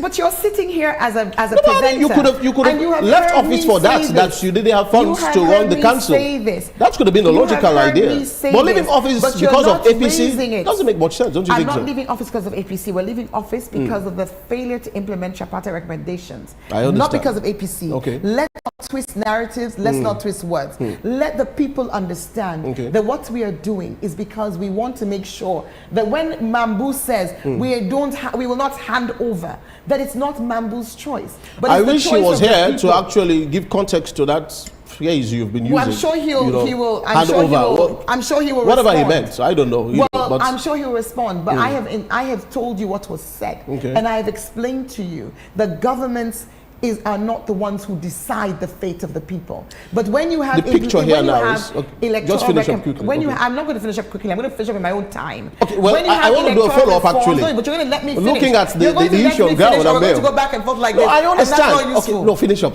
Finish up. Okay. Finish up. So electoral reforms are what is at the heart of this. As we move to the nationwide protest, we're also going to flag this issue of drugs, which is killing our people. The homes that are being destroyed by Cooch. This morning as I was coming to work, as happens every day, you get a whole group of young men whose lives are wasted coming to your window. Who do you blame for that? I blame the government. You're part of the government, by the way. You're a mayor. I am the local government. You have a very crucial role, but a mayor. Don't you think so? I'm not responsible for drugs enforcement.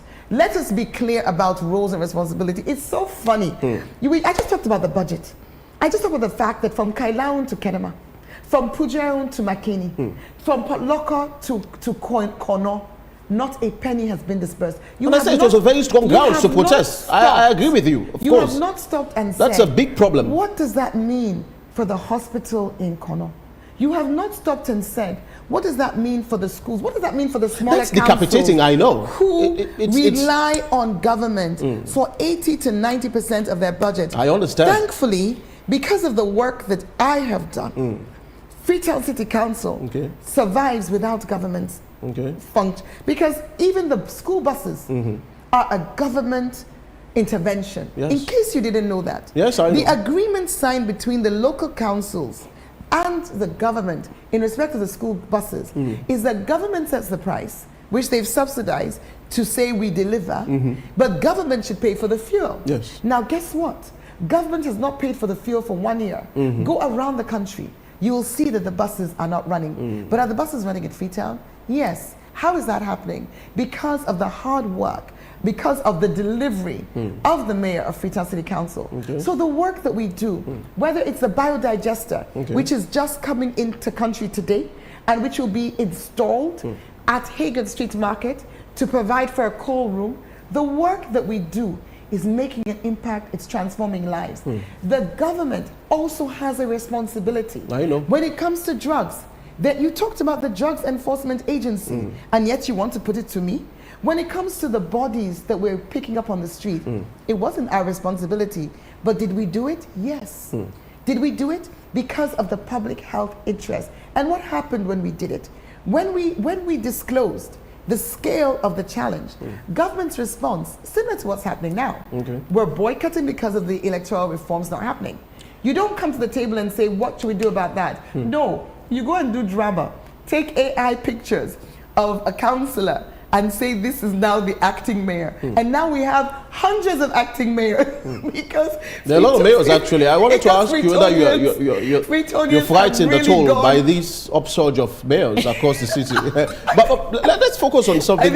I think it is such good humor. It's really been a great source of tension release for Freetonians yesterday. It was hilarious. So you put it, Madam Mayor, let's focus on your future. Your future. I mean, you want to become president of this country, I know, so badly, eagerly. I beg your pardon?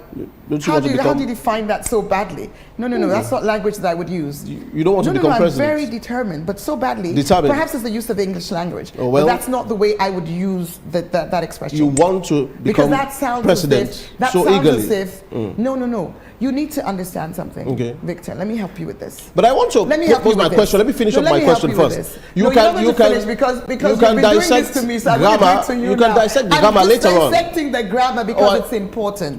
Because it speaks of motive.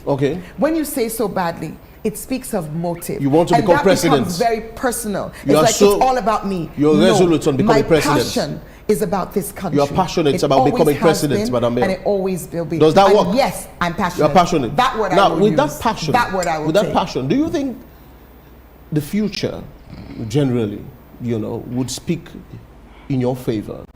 If at all of these things that are happening now are brought, at your fore, when the elections are nigh. For instance, that the proliferation of that across the city, we are dealing with, air pollution. Now, everywhere you go, there are trash burning everywhere. There are, sadly, unfortunately, people are not discussing this actually. But this is a big problem. We've got some air quality. I was expecting that perhaps you could have even protested for this earlier on than this. Protested for what? For the lack of all funds? of these problems. Not funds, Gilly. I'm talking about the city. The city of smoke, almost. But Victor, everywhere you go, that's a burning. These things are contributing greatly to cardiovascular diseases. Oh, absolutely. Deformity in birth. I was in Ghana studying it in December when we discussed all of these things. We don't even have air monitoring machines in Sierra Leone. We got them coming. You bought them actually. Yes. That's a good thing, by the way. That's a good thing. Because I was actually talking. We're going to have them installed by September. We're going to have air do you know that's the meteorological department? Do you know that the bomber and the Kissy bomber and King Tom that are one of the major causes of this pollution? Do you know that we had secured funds to actually build a sanitary landfill in Hastings in 2020? That there was $20 million from the World Bank for that sanitary landfill? Do you know that the reason the World Bank withdrew the money is because the government of Sierra Leone did not provide the land for that. Yes, of course. I remember that. So let us also understand the source of our issues. Do you know that before we built the wastewater treatment plant in King Tom, that the fecal sludge was going all over the ground, and that was a major source of health concerns because of pollution of the water table? Do you know that I raised the funds and I conceived the idea to build it and it's now working? Do you know that that same wastewater treatment plant is actually now, we've now been able to get... No one is disputing all of these things, but Madam these Mayor. are things, when you talk about problems, understand the root cause. When you have a fever, are you going back to know office? if it's malaria, know if it's the flu, know if it's an infection. Are you going back to office? Because the source of the fever determines how you treat it. Are you going back when to we office, see Madam Mayor? smoke all over the city, know that one of the major challenges that I've had since 2018, whether it's our transfer stations being destroyed, look at that, where we had a transfer station, it's now a car park, and it's now an illegal dump site. The transfer station in Macaulay Street, which we're now actually trying to get renovated and have as a garden, an urban farm. This was over over £1 million of investment that were not allowed to function. First one was destroyed, then they were then put on hold. We have this running joke in Freetown about a cable car where we actually did the studies, had the money, and then were benched. So who benched you? Well, government. I wanted to ask that actually because from the onset I knew that that wasn't going to succeed. Actually, why did you think? Electricity is a problem. Actually, are you a technical electricity expert? is a problem in Sierra Leone. Put $1 million. We have household electricity, Madam Mayor. You're talking about, the system doesn't work on household electricity. So you think people, Victor? You know, sometimes I'm really curious. I'm really curious. When you see someone like yourself, intelligent, educated, making statements like that, it worries me. Why does it worry me? Do you think people who are technical experts, who do this for a living, who spend 2 years doing a study, produce reports like this, do them and they, all the things that you're sitting I'm happy you're talking about this because even the vehicles, we cannot take care of them actually. With your cup. We cannot take care of even the vehicles, even the buses are not running, Madam Mayor. Done for 2 years. If we cannot take care of the vehicles, would we take care of an air transport? Of more weight. Do you think we're at that stage, Madam Mayor, to take care of an air transport in Sierra Leone, in Freetown? Victor, we need to move forward. There are more pressing problems, Madam Mayor. No. So what's air pollution is a big problem, by the way. That is a source of, if you watch the studies, and I will give them to you, because of your interest in air pollution, that would have reduced our air pollution by over 35%. Why? I agree. Do you know, or you've agreed now? I agree. And you said air pollution. So that's the science. I understand. I'm not disputing the science behind that. That is a solution to the problem you've just talked about. Because one of the major sources of air pollution is actually the vehicles. The old vehicles, the carbon monoxide, and the traffic that we sit in. So what you need to do, is actually to understand what this will do, how it will be powered. I know you're vexed. All of these issues have been plaguing you for so long. I understand. How it will be powered. Are you going back to office? That's the thing. Do you think leaving office is the solution, Madam Mayor? And you asked what stopped it. What stopped it was us handing over a report with the experts, not an AYV presenter, but an expert, technical experts, you know, who studied this stuff, who have doctorates. I didn't know the AYV presenter offends you, but go ahead. No, it's because you just said it can't be done. No, I understand what you're saying. I was asking you who benched it. You said the bench it. You said the bench it. I was asking who benched it. That's the question I asked, actually. Who benched it is when we handed the report over in November, we went and met with the Ministry of Finance. They said they'll get back to us. They actually got back to us in September of 2025, and we were ecstatic. It was 9 months later, but it came. It came. They came and said, we will support. This is a good idea. We actually realized it's a very good idea because now Dakar, Tanzania, so many other cities in Africa are going down that road. And then we were given a focal person in the ministry to work with and to create an interministerial committee. So because obviously, you know, a cable car is going to touch on land, it's going to touch on works, it's going to touch on transport, you know, and of course the Minister of Transport, on your point of regulation, had already in the regulatory authority, if you look at the document they submitted to Cabinet for the creation of the regulatory authority, had already anticipated a cable car and actually had a regulatory oversight for the cable car in that document. Just to tell you that this is not a pipe dream. But then what then happened is that we were told by the ministry that this needs to go to cabinet for approval. Okay. Where we are is that we have still not been able to identify the ministry that will take it to cabinet for approval. We're now in March of 2026. And in November of 2024, the French government had made an offer of half the cost, $47 million, towards the project. Okay. So I think it's important. I come back to the fever. If there is a fever, is it a cold? Is it an infection? Is it malaria? You must understand what the root cause is in order to treat it. So all of these are the root causes behind the frustration. Not make these Behind the anger. generalizations. I understand. So your question So that you now, wanted me to answer the was, bottom am I line going is, back? Are you going back to office? And when are you going back? The will go back. By the way, they're trying to replace you.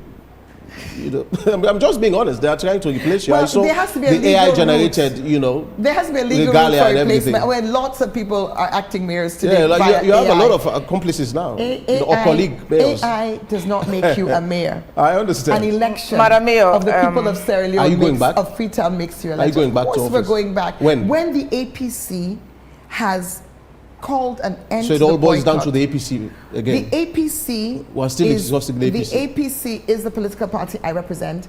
And again, let's not trivialize this. The elections that we had in 2023 were not free, fair, and credible. We agreed to enter into a tripartite platform through which a committee would develop recommendations which would be implemented so that 2028 would give us free, fair, and credible elections.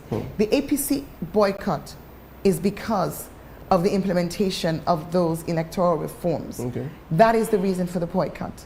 That is the reason why, much as I love to serve the people of Sierra Leone, I am serving them through fighting for democracy for this country. Think they would ever listen at to the you, moment. to the APC? Who? You think the government would ever listen to the APC? Well, it appears as though they too are resolute. It's going to be a very long fight, don't you think so? I don't And there's think the people so. who will suffer eventually. I don't think so. The government has a think so? responsibility to listen. That is why they are the government. Even at the point when The they've government appointed has another an mayor to act well, in your I think that was just absence. some comic relief yesterday. You think the government is joking about this? I think so. But you keep saying government, but that But was it's not the government, done. I mean- No, it was the SLPP party office that happened. It happened that it was the SLPP It was they who chairman. appointed that is man? That government? It was they who appointed the man? Is that what you're saying? Who sent the photos out? It was the SLPP. No, I'm talking about the secretariat. process itself of What appointing the man, secretariat? you know. The There meeting was that a was meeting- called and the people who meeting attended. that was called by the SLPP party chairman. Okay.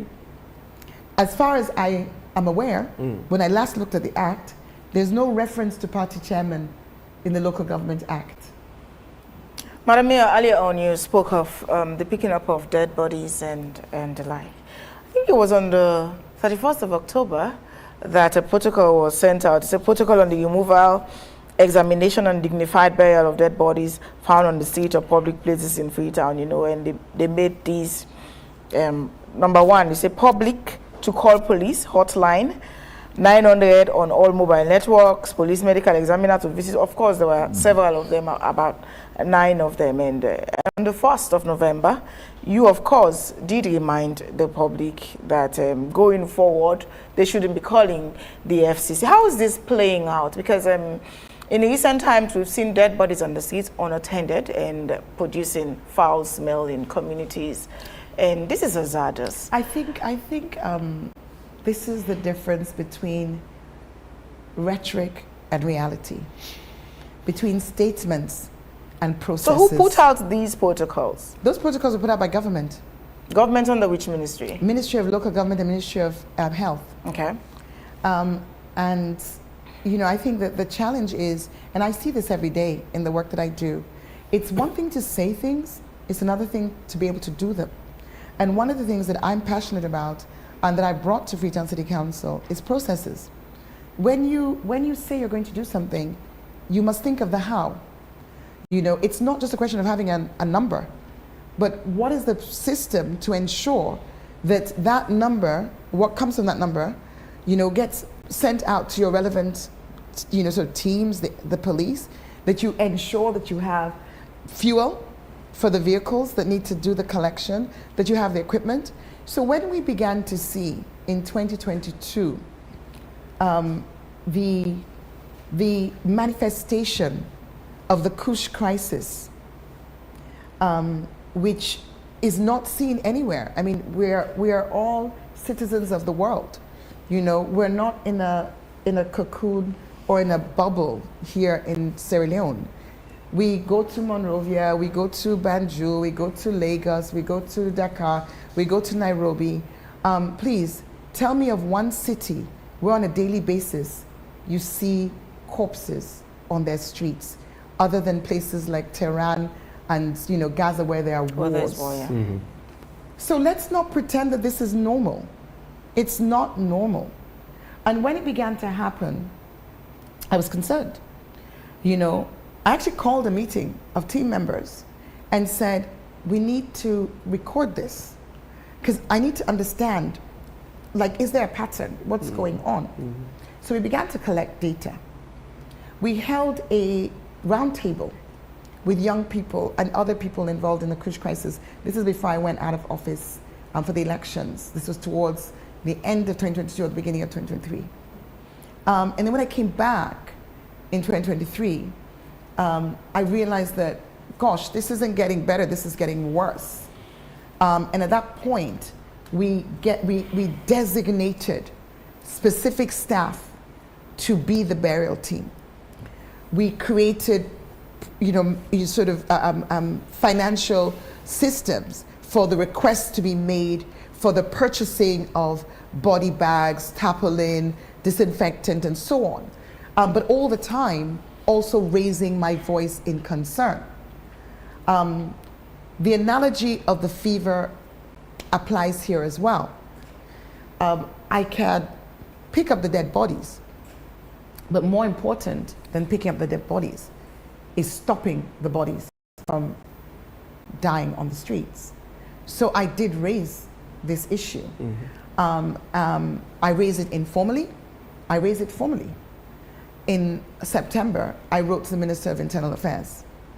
At that stage, I felt that we now were at a point where this was a crisis of national proportions. Even though there'd been an announcement about a national emergency for Kush, etc., we weren't seeing a drop in the bodies that were being found on the streets. I did not get an answer. Well, I did get an answer. I got an answer from the minister saying that he would consult with others and revert.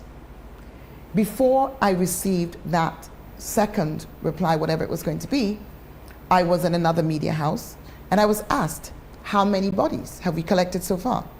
I gave the answer. I think at that time, on the day of that interview, it was 227. And the response from government is very similar to what's happened with the tripartite recommendation boycott. That instead of coming to the heart of the matter, so APC is boycotting because they are concerned about implementation not being effective, not being speedy, not being inclusive. Can we talk about that? You know, that's not pampering, that's being responsive to the valid concerns of the largest political party that represents a significant percentage of the people of this country. That's being responsive. But instead of being responsive, well, there was, of course, the meeting with the speaker, but that was counterbalanced by, you know, the announcement, illegal announcement of an illegal acting mayor. Instead of really taking the high road, we see theatrics. And that's what happened with the Kush situation. Instead of me having a reply to say, because my letter actually asked for a meeting, instead of there being a meeting, there was then this threatening letter saying, you know, you have no evidence, you're trying to create a panic, we will take administrative action, provide the details, which we did. Having provided the details, the next step was not to say, let's work with you, how can we support, this is going on, what can we do upstream to make sure there's less, you know, sort of an issue of bodies on the ground, but instead it was, okay, if you're going to talk about it, then you have nothing to do with it. Maybe what they hadn't thought about was the processes. So we disbanded our burial team. We no longer have a system of buying the equipment, of fueling the ambulance and so forth. We no longer have the staff doing that work. They've been reallocated to other assignments. And something that we shouldn't take lightly is the mental impact. Those staff were facing trauma every day. Collecting bodies that are rotten is not something they were trained to do. They did not come to Freetown City Council and apply to be members of our staff to be collecting dead bodies. That was never in their TOR, as it's not in our Local Government Act under the devolved functions of council. This was not our job, and it's still not our job, but we did it in good faith. But we were told through those protocols that you are not to do anything. Your only role is when bodies are brought for burial, provide a grave space. We have done that. It hasn't happened very often. It's been mass graves that we've been requested to provide, and we've provided them. But that in itself is a tragedy. Madam, unfortunately, we don't have much time. Our time is fast spent. What will be your final words to Sierra Leoneans, the APC members who are set to go out and protest if the government doesn't hear their concerns? And of course, the SLPP as well. What will be your final words? Well, I think what we should keep our attention on is that we have an opportunity. We have a historic opportunity.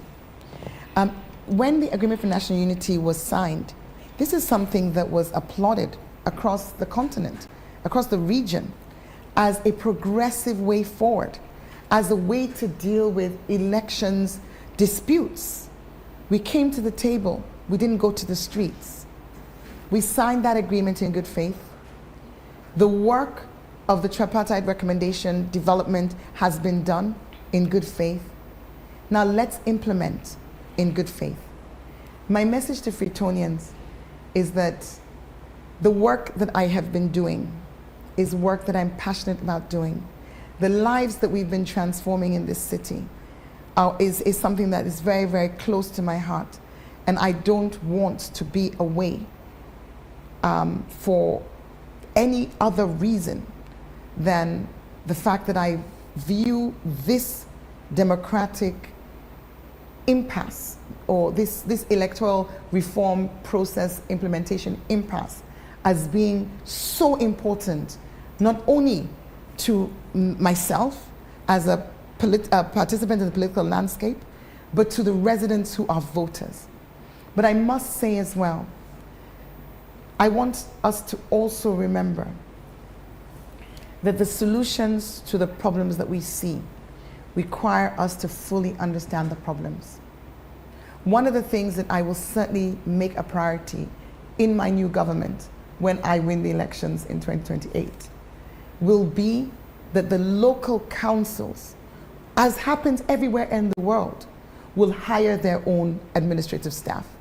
When you have a situation where a government from opposition is the one hiring and firing and promoting and transferring the key staff in a local council from a different political party, you've created a recipe for sabotage from day one. And I have been on the receiving end of that. It has hampered development. It has hampered progress. And what we need for there to be real progress and development in Sierra Leone is proper devolution, proper functioning of the local councils so that the needs of the people are met, not that political theatrics are played out. Okay. I look forward to that happening. But in the meantime, I stand on this position, not with a selfish agenda, but with an agenda of ensuring that democratic principles are upheld in Sierra Leone. I wish you well. No hard feelings, of course. Of course not, Victor. Times people just have to ask I see you, I see you, I see you, I see you, I see you. So that's it. Thank you so much for being here. And I hope indeed that this whole, impasse solves soon so that you go back to office, because the office is still vacant, although you now have an assistant. I have no assistance, no assistance. Therefore, they assist you. No. No All right. assistance. This concludes the session of the program. We shall be back in a jiffy. Don't go away.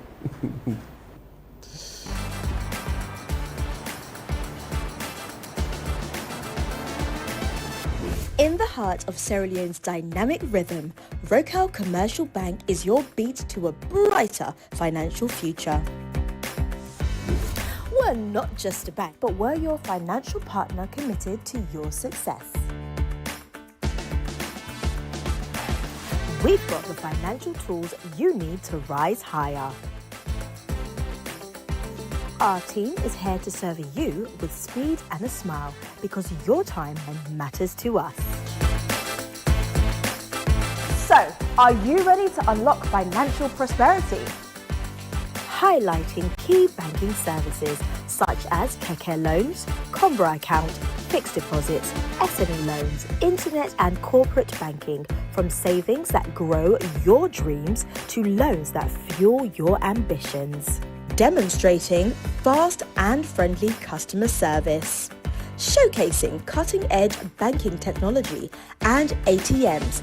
Access your money anytime, anywhere with our state-of-the-art technology and a network of ATMs. Our Rocal SimCopper app puts banking in your hands, where you can pay for EDSA, AfriMoney, Orange Money, and pay bills including school fees and make transfers to other bank accounts. Remember, you can also experience Rocal e-banking today. Then join us now. Visit any of our branches or explore our website. Rocal Commercial Bank, your bank of choice. Sorry, car, go see some business partners. Today they give me my money, Michael. Can if I kiss a young where this can people in not to Indy.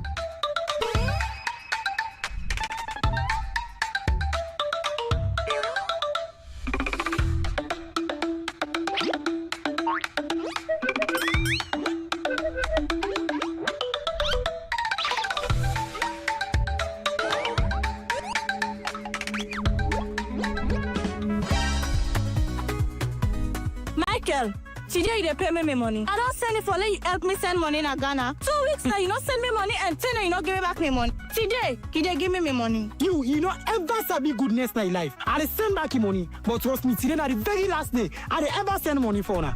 I don't need your help because I don't know so with Afri money. I dey able send money. Now Baku Africa countries them. With Afri money, we dey able send money to over 10 African countries, whether it's Ghana, Gambia, Liberia, or Kenya.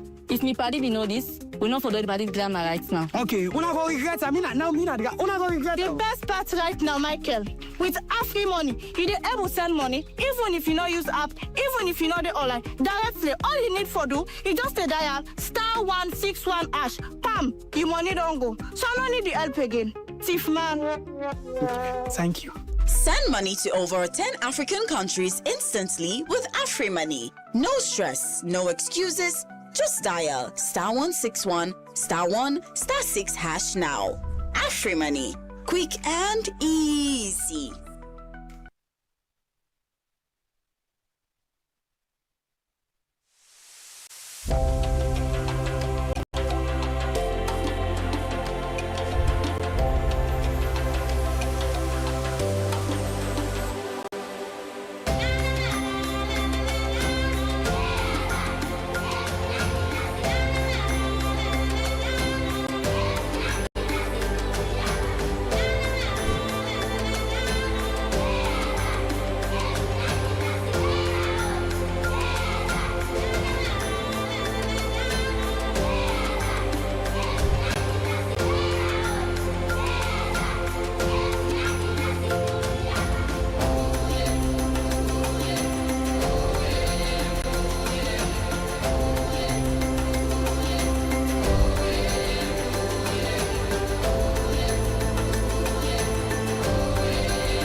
Sorry, car, go see some business partners.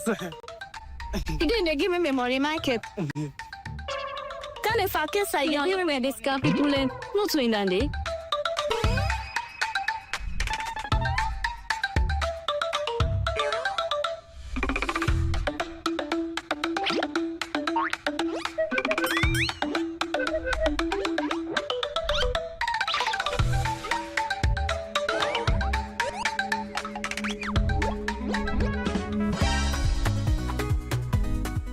Michael. Today you pay me my money. I don't send it for let you help me send money in Ghana. 2 weeks now you not send me money and 10 you not give me back my money. Today, give me my money. You know ever sabi goodness in your life. I send back your money, but trust me, today na the very last day I ever send money for now. I don't need your help because I don't know so with Afri money. I they able to send money. Now Baku Africa countries them. With Afri money, we're able to send money to over 10 African countries, whether it's Ghana, Gambia, Liberia, or Kenya. If me party we know this, we know for the body grammar right now. Okay, una go regret. I mean now, una go regret. The best part right now, Michael, with Afri money, you they able to send money even if you not use app, even if you know the online directly. All you need for do, you just a dial *161#. Pam, your money don't go. So I don't need the help again. Thief man. Thank you. Send money to over 10 African countries instantly with Afri Money. No stress, no excuses. Just dial *161*1*6# now. Afri Money, quick and easy.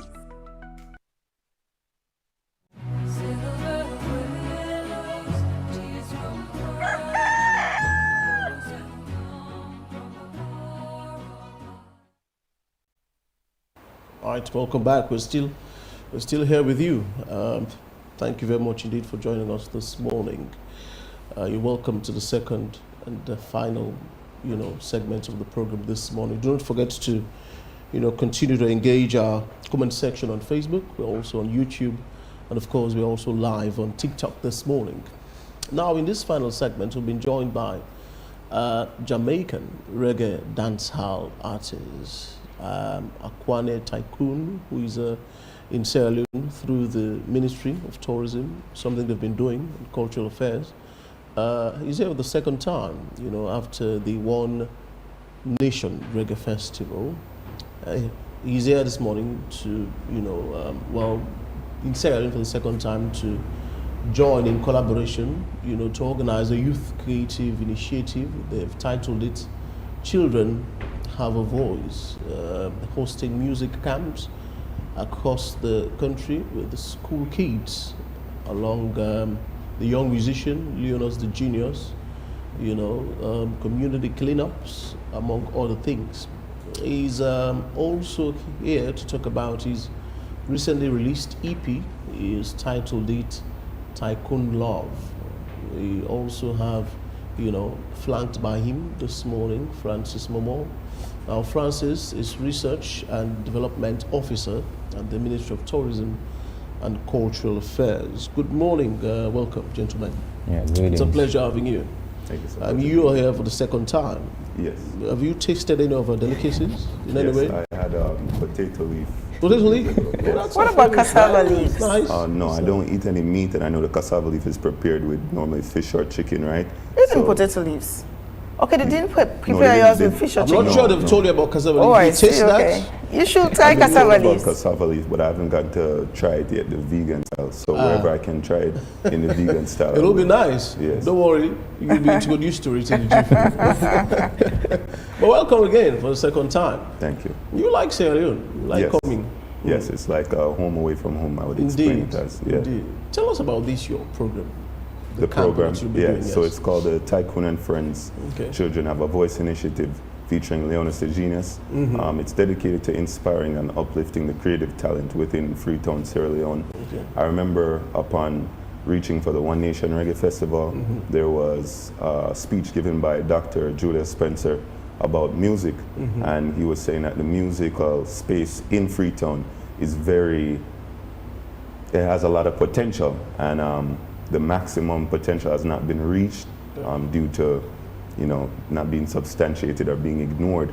And upon coming to Freetown, I was indulged with other artists from Sierra Leone, and I saw the talent here, and it reminds me a lot of home, but a bigger version of home, because the population in just Freetown alone is 1 million. The population in Jamaica is not even 3 million. So I think Freetown has the potential to create their own genre that can even probably, surpass reggae, Afrobeats, whatever, because they have so many diverse cultures. So that's what we're here for, just to show the children how to make the music and, where to go about it. There's a lot of talent here, but they don't know what to do, so we're teaching them, me and Leonus. So you're only dealing with kids, young artists, right? Yes. Not the, have you listened to our songs? Yes. Have you been able to identify our unique beats in Sierra Leone? Well, most of the artists that I've been introduced to here are Afrobeat artists like Drizzlick, Leonus as well, and a couple of the other Sierra Leone-based artists that I met from the One Nation Reggae Festival were reggae artists. Yeah. So I haven't listened to any of the domestic original music to Sierra Leone, but I was being told by Dr. Spencer that there are genres, old genres that have kind of been, you know, put aside that they could modernize, potentially, you know, reinstate as a new genre that can be the face of Sierra Leone. Francis, give us a context to this whole thing. I mean, you're coming from, you know, the ministry. Yeah, it's important that we have Aqane here, and situating what happened at the One Nation Reggae Festival is really trying to show the intersection with entertainment and youth creative empowerment, right? So that link and using the One Nation Reggae Festival as a bridge to connect gaps that have been lost over a very long time, right? Through transatlantic enslavement, and then people are coming back to connect those ties that have been severed for a long time. And creativity is an essence, right? So you go to Jamaica, you see Goombay from that also touched Freetown via the Maroon Age and exiled in Nova Scotia and then in Freetown. So you see that Sierra Leone and Freetown itself is a living museum, I always say that, right? So you see the complexities, the diverse heritage networks that are happening in here. So when you look at the One Nation Reggae Festival, you see that some of the things that we did, there was a creative clinic, right? There was a creative clinic because we wanted to show the world that Sierra Leone really got the talent, right? And if you have a talent, you need to get viable platforms that you can explore. Creativity has to be expressed, basically, and people need to have that viable platform for freedom to showcase their talent, and that is what happened at the One Nation Reggae Festival. So, for instance, at the Creative Clinic, where Aqane and other artists were, Caesar Kalanji and others, Sierra Leonean artists as well, who were doing various genres of music, there was a true beat produced. There was a true beat produced, and I don't think people have listened to that true beat. And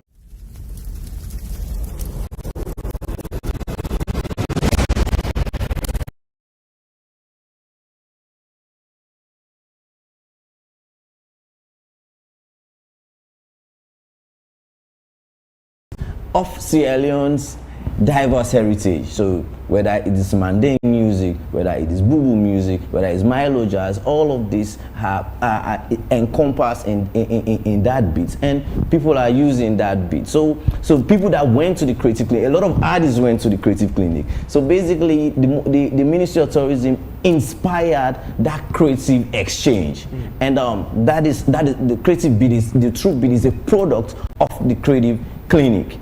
So and that inspired Aqane, a young artist coming from across the Atlantic, coming down here and saying that you have young people having this space, but the voice. Because for me and all of the people that we work with is, we need to center young people's voice in Sierra Leone, right? And young people are like the majority of Sierra Leone. So if their creative space is explored, they will be self-empowered, they will get self-confidence, they will even stop dependency. The dependency syndrome will cut, right? So and that also comes into what the framework of government is saying, that we need to give more people job, right? If you're going to give more people job, creativity is a space, a viable space to give more people job. And young people with creativity undercuts poverty, undercuts dependency, that go to person and say, I beg you, buy you bobode. If somebody can explore their creative models or domains, they can be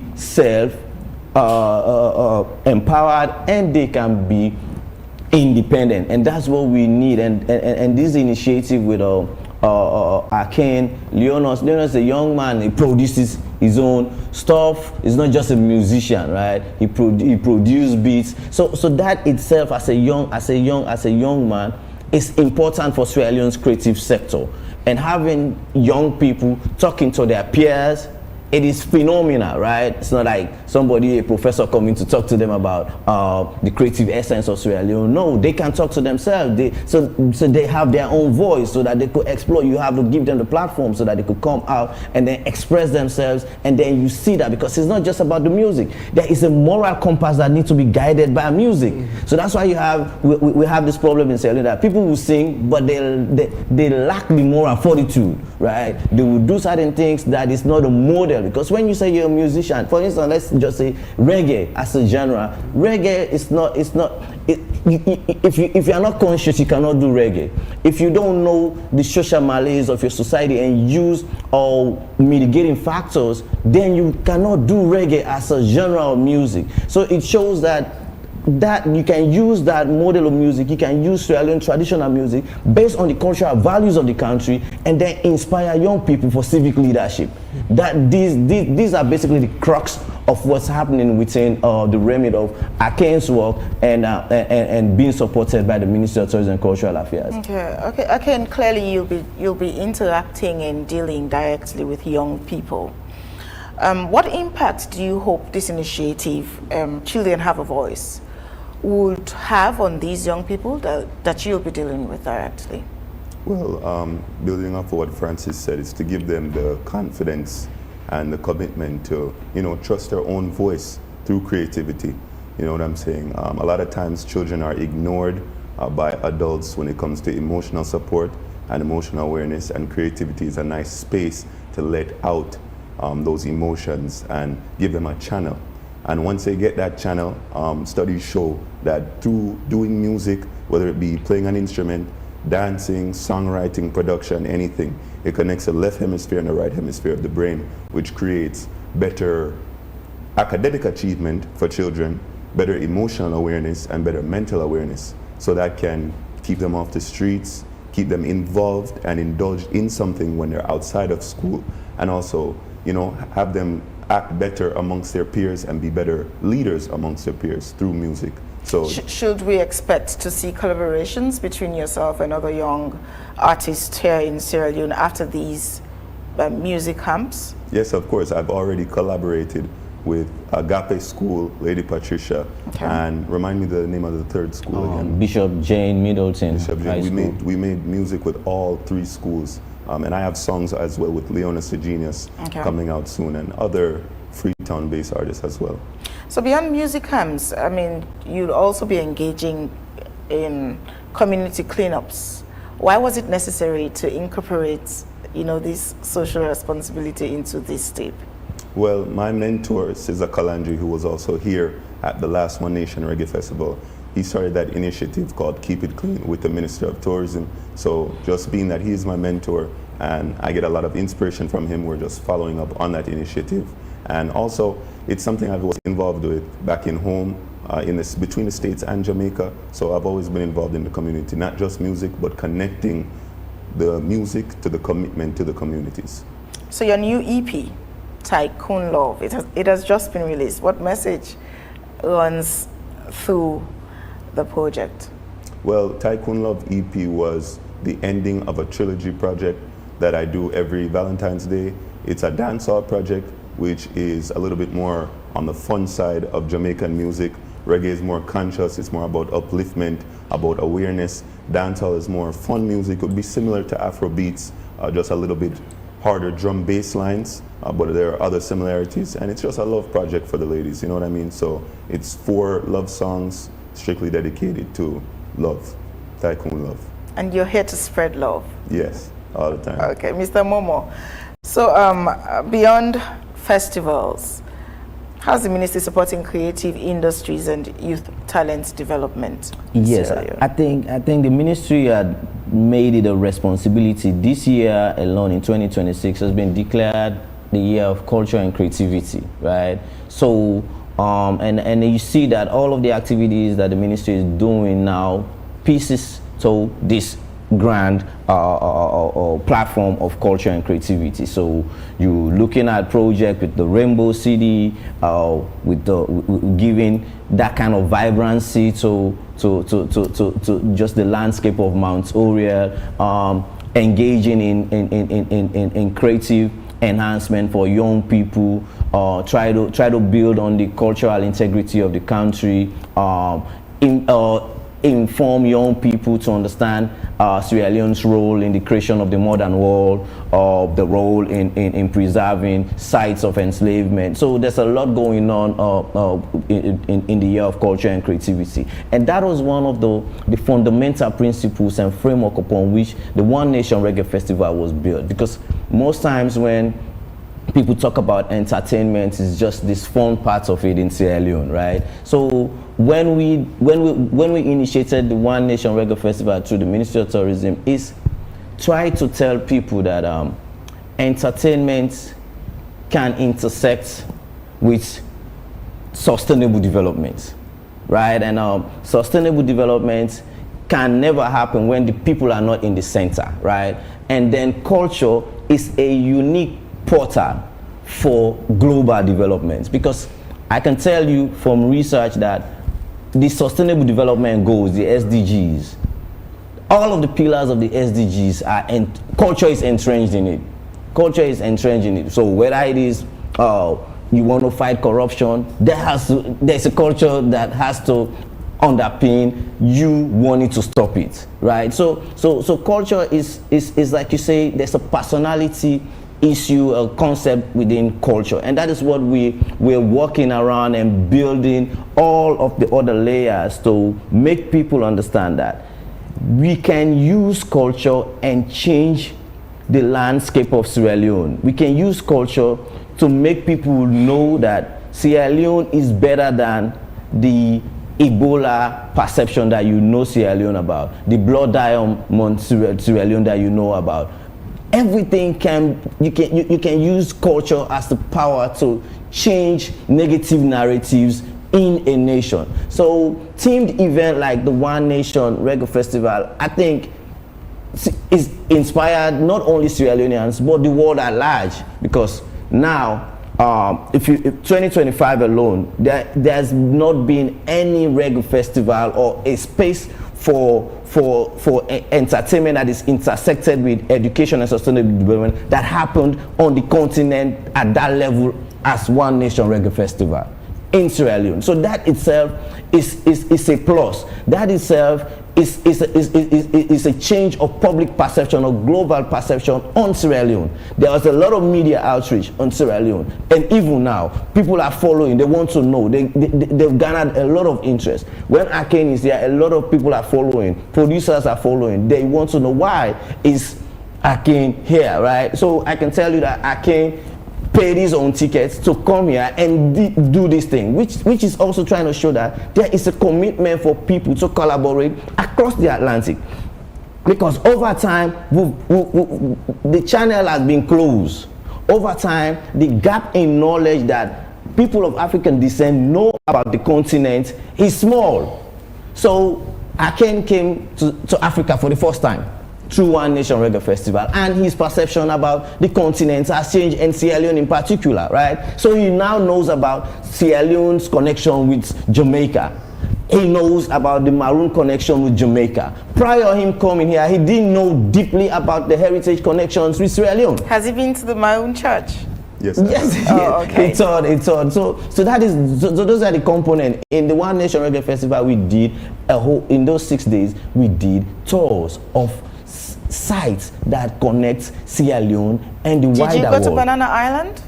No, he went to Bones Island. Okay, Bones Island. So okay. this we didn't do everything in a year, right? So that's why the One Nation Reggae Festival has become that viable space that people want to connect with, because it is not just an entertainment like everybody know normal entertainment in Sierra Leone. Okay. It is an entertainment that is primed on authentic Sierra Leonean and African diaspora heritage. Okay, do you already have selected participants that Aqane will be working with in these music camps, or is it still open? It is, because like you said, whenever you conscript, you try to tight space, it is not good for creativity, right? So we are not managing any space. There's a freedom of expression. So when Aqane goes to school of 3,000, like the Bishop Jane Middleton, it's the biggest school in the peninsula. They have 3,000 plus students.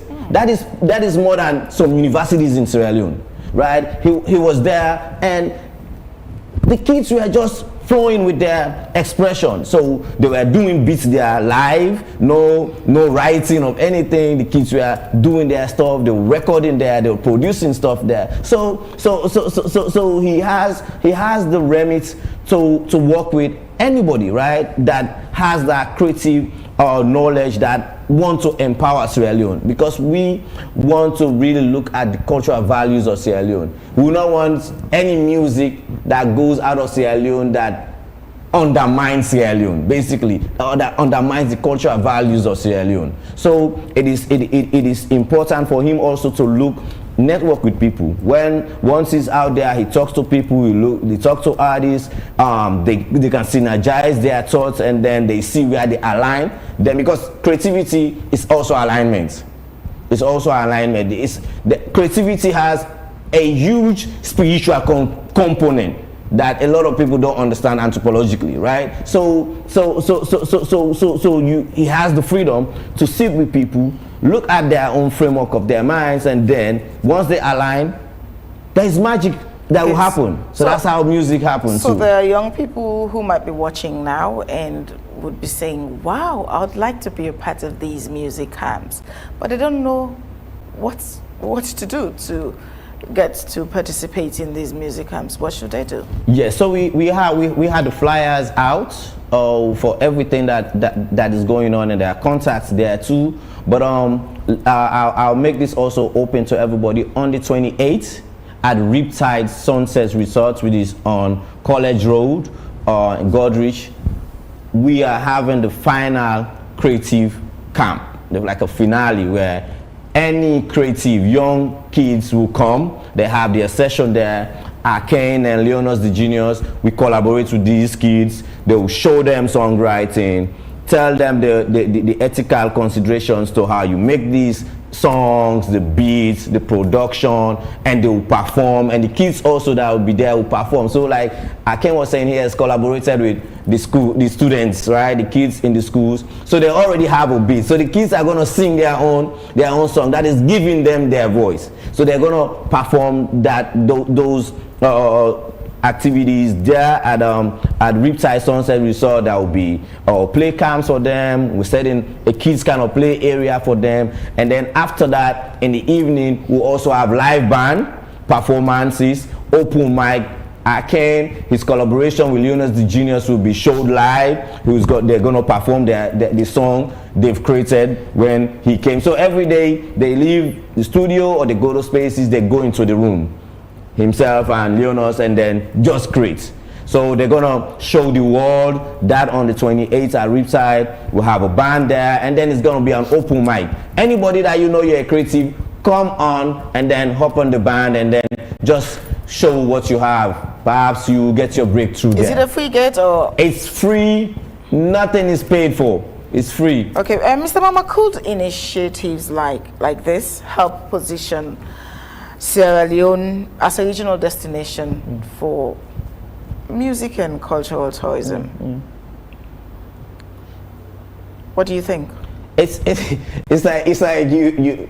I just spoke what was in your mind. Yeah, let me restate the obvious. You've done your research, right? You've done your research in terms of how you position countries, and themed events are part of that. So right now, as I say to you, Sierra Leone is in that space that everybody wants to connect with Sierra Leone. Let's just say in the region, right? So people in Cote d'Ivoire, people in Benin, Senegal, everybody wants to connect, and that is a pull factor. When you have themed event, it's a pull factor, especially themed event that has it's not just that, but it has some philosophical, it has some cultural, it has some empowering prospects. People want to align with that, because one of the key factors right now in global travel is people don't want to go to spaces that do not share their cultural values. Okay, and we share a lot in common with fine. So people, you have a space that people respect people. People show love. People have cultural grounding. They have diversity. We say we are always tolerant, right? So that is a piece. Nobody wants to travel to a location and give their money to a space that do not respect them. That is even a kudos for responsible tourism. Okay. For responsible tourism, where everybody benefits. So One Nation Reggae Festival is changing the heritage landscape for Sierra Leone. It's changing the tourism landscape for Sierra Leone. It's changing a lot of things, and it's also bringing a space where people know that they have a voice. They know that empowered, they can bring their creativity to life and then benefit from it. You don't usurp people's creativity, their intellectual property, to some of the things that they do, and then you take it and put it somewhere, and then some other person benefit. That is even cultural imperialism, right? So those are all of the things that the One Nation Reggae Festival undercut. So we are positioned in Sierra Leone as #1 cultural destination for reggae, for music, and for everything. Like you say, gastronomy is on the way. So there's a lot happening in this year of culture and creativity, and we need our people. We need our people, because you really need domestic alliance in making all of this happen. Let us all work together. The idea is rich and sustainable. Let us all work together and ensure that we think about Sierra Leone on a bigger picture level, not individualistic level, and then create the impact that Sierra Leone needs, so that generations yet unborn can benefit from this thriving nation. Okay, Aqane, as we round up, what advice would you give to young Sierra Leoneans who wants to do music but they lack the opportunities? Well, firstly, I'd like to say you have to hold faith in yourself and hold faith in your talent. Music is very competitive all across the world. In Jamaica, as you know, reggae and dancehall music is a worldwide genre now, but it wasn't always so. In the 1960s and the early 70s, reggae music was shunned, it was cast away. A lot of the big reggae and dancehall artists, such as Bob Marley, Peter Tosh, Bunny Wailer, you name it, who paved the way for reggae music, were smited, and even attempts on their life were taken. So if you want to have the gift of music inside of you and you want to bring it to the world, you must have that faith in yourself and know that an opportunity will come to you, because that creative inspiration was bestowed onto you and given to you. So there is a space where it is needed if you have it. So that's the first thing, to have faith. Also, keep the authenticity in it. Don't try to follow anybody else because you see what's working for them. You have to be authentic to you. Everybody has an individual gift that is for them only, right? And when you follow somebody else, you're just a follower. When you're a leader, right, you will get the right people and the right alignment, as Francis said, because creativity is about alignment. You will be aligned with what is for you. So I'd say authenticity and holding faith in yourself that that opportunity will come to you. Okay, thank you very much, gentlemen, for joining us on the show this morning. It's always a pleasure having you. That's where we would end this edition of Wake Up Sierra Leone. We want to say thanks to our sponsors for their support of our program, and to all our audiences, we want to say thank you very much for watching us. We do appreciate you. I've been your host, Alimatsu Judge. And I am Victor Jones. Continue to watch the AYV. We have more programs to come. Shall be back tomorrow morning at exactly 8 a.m. Until then, take care of yourselves.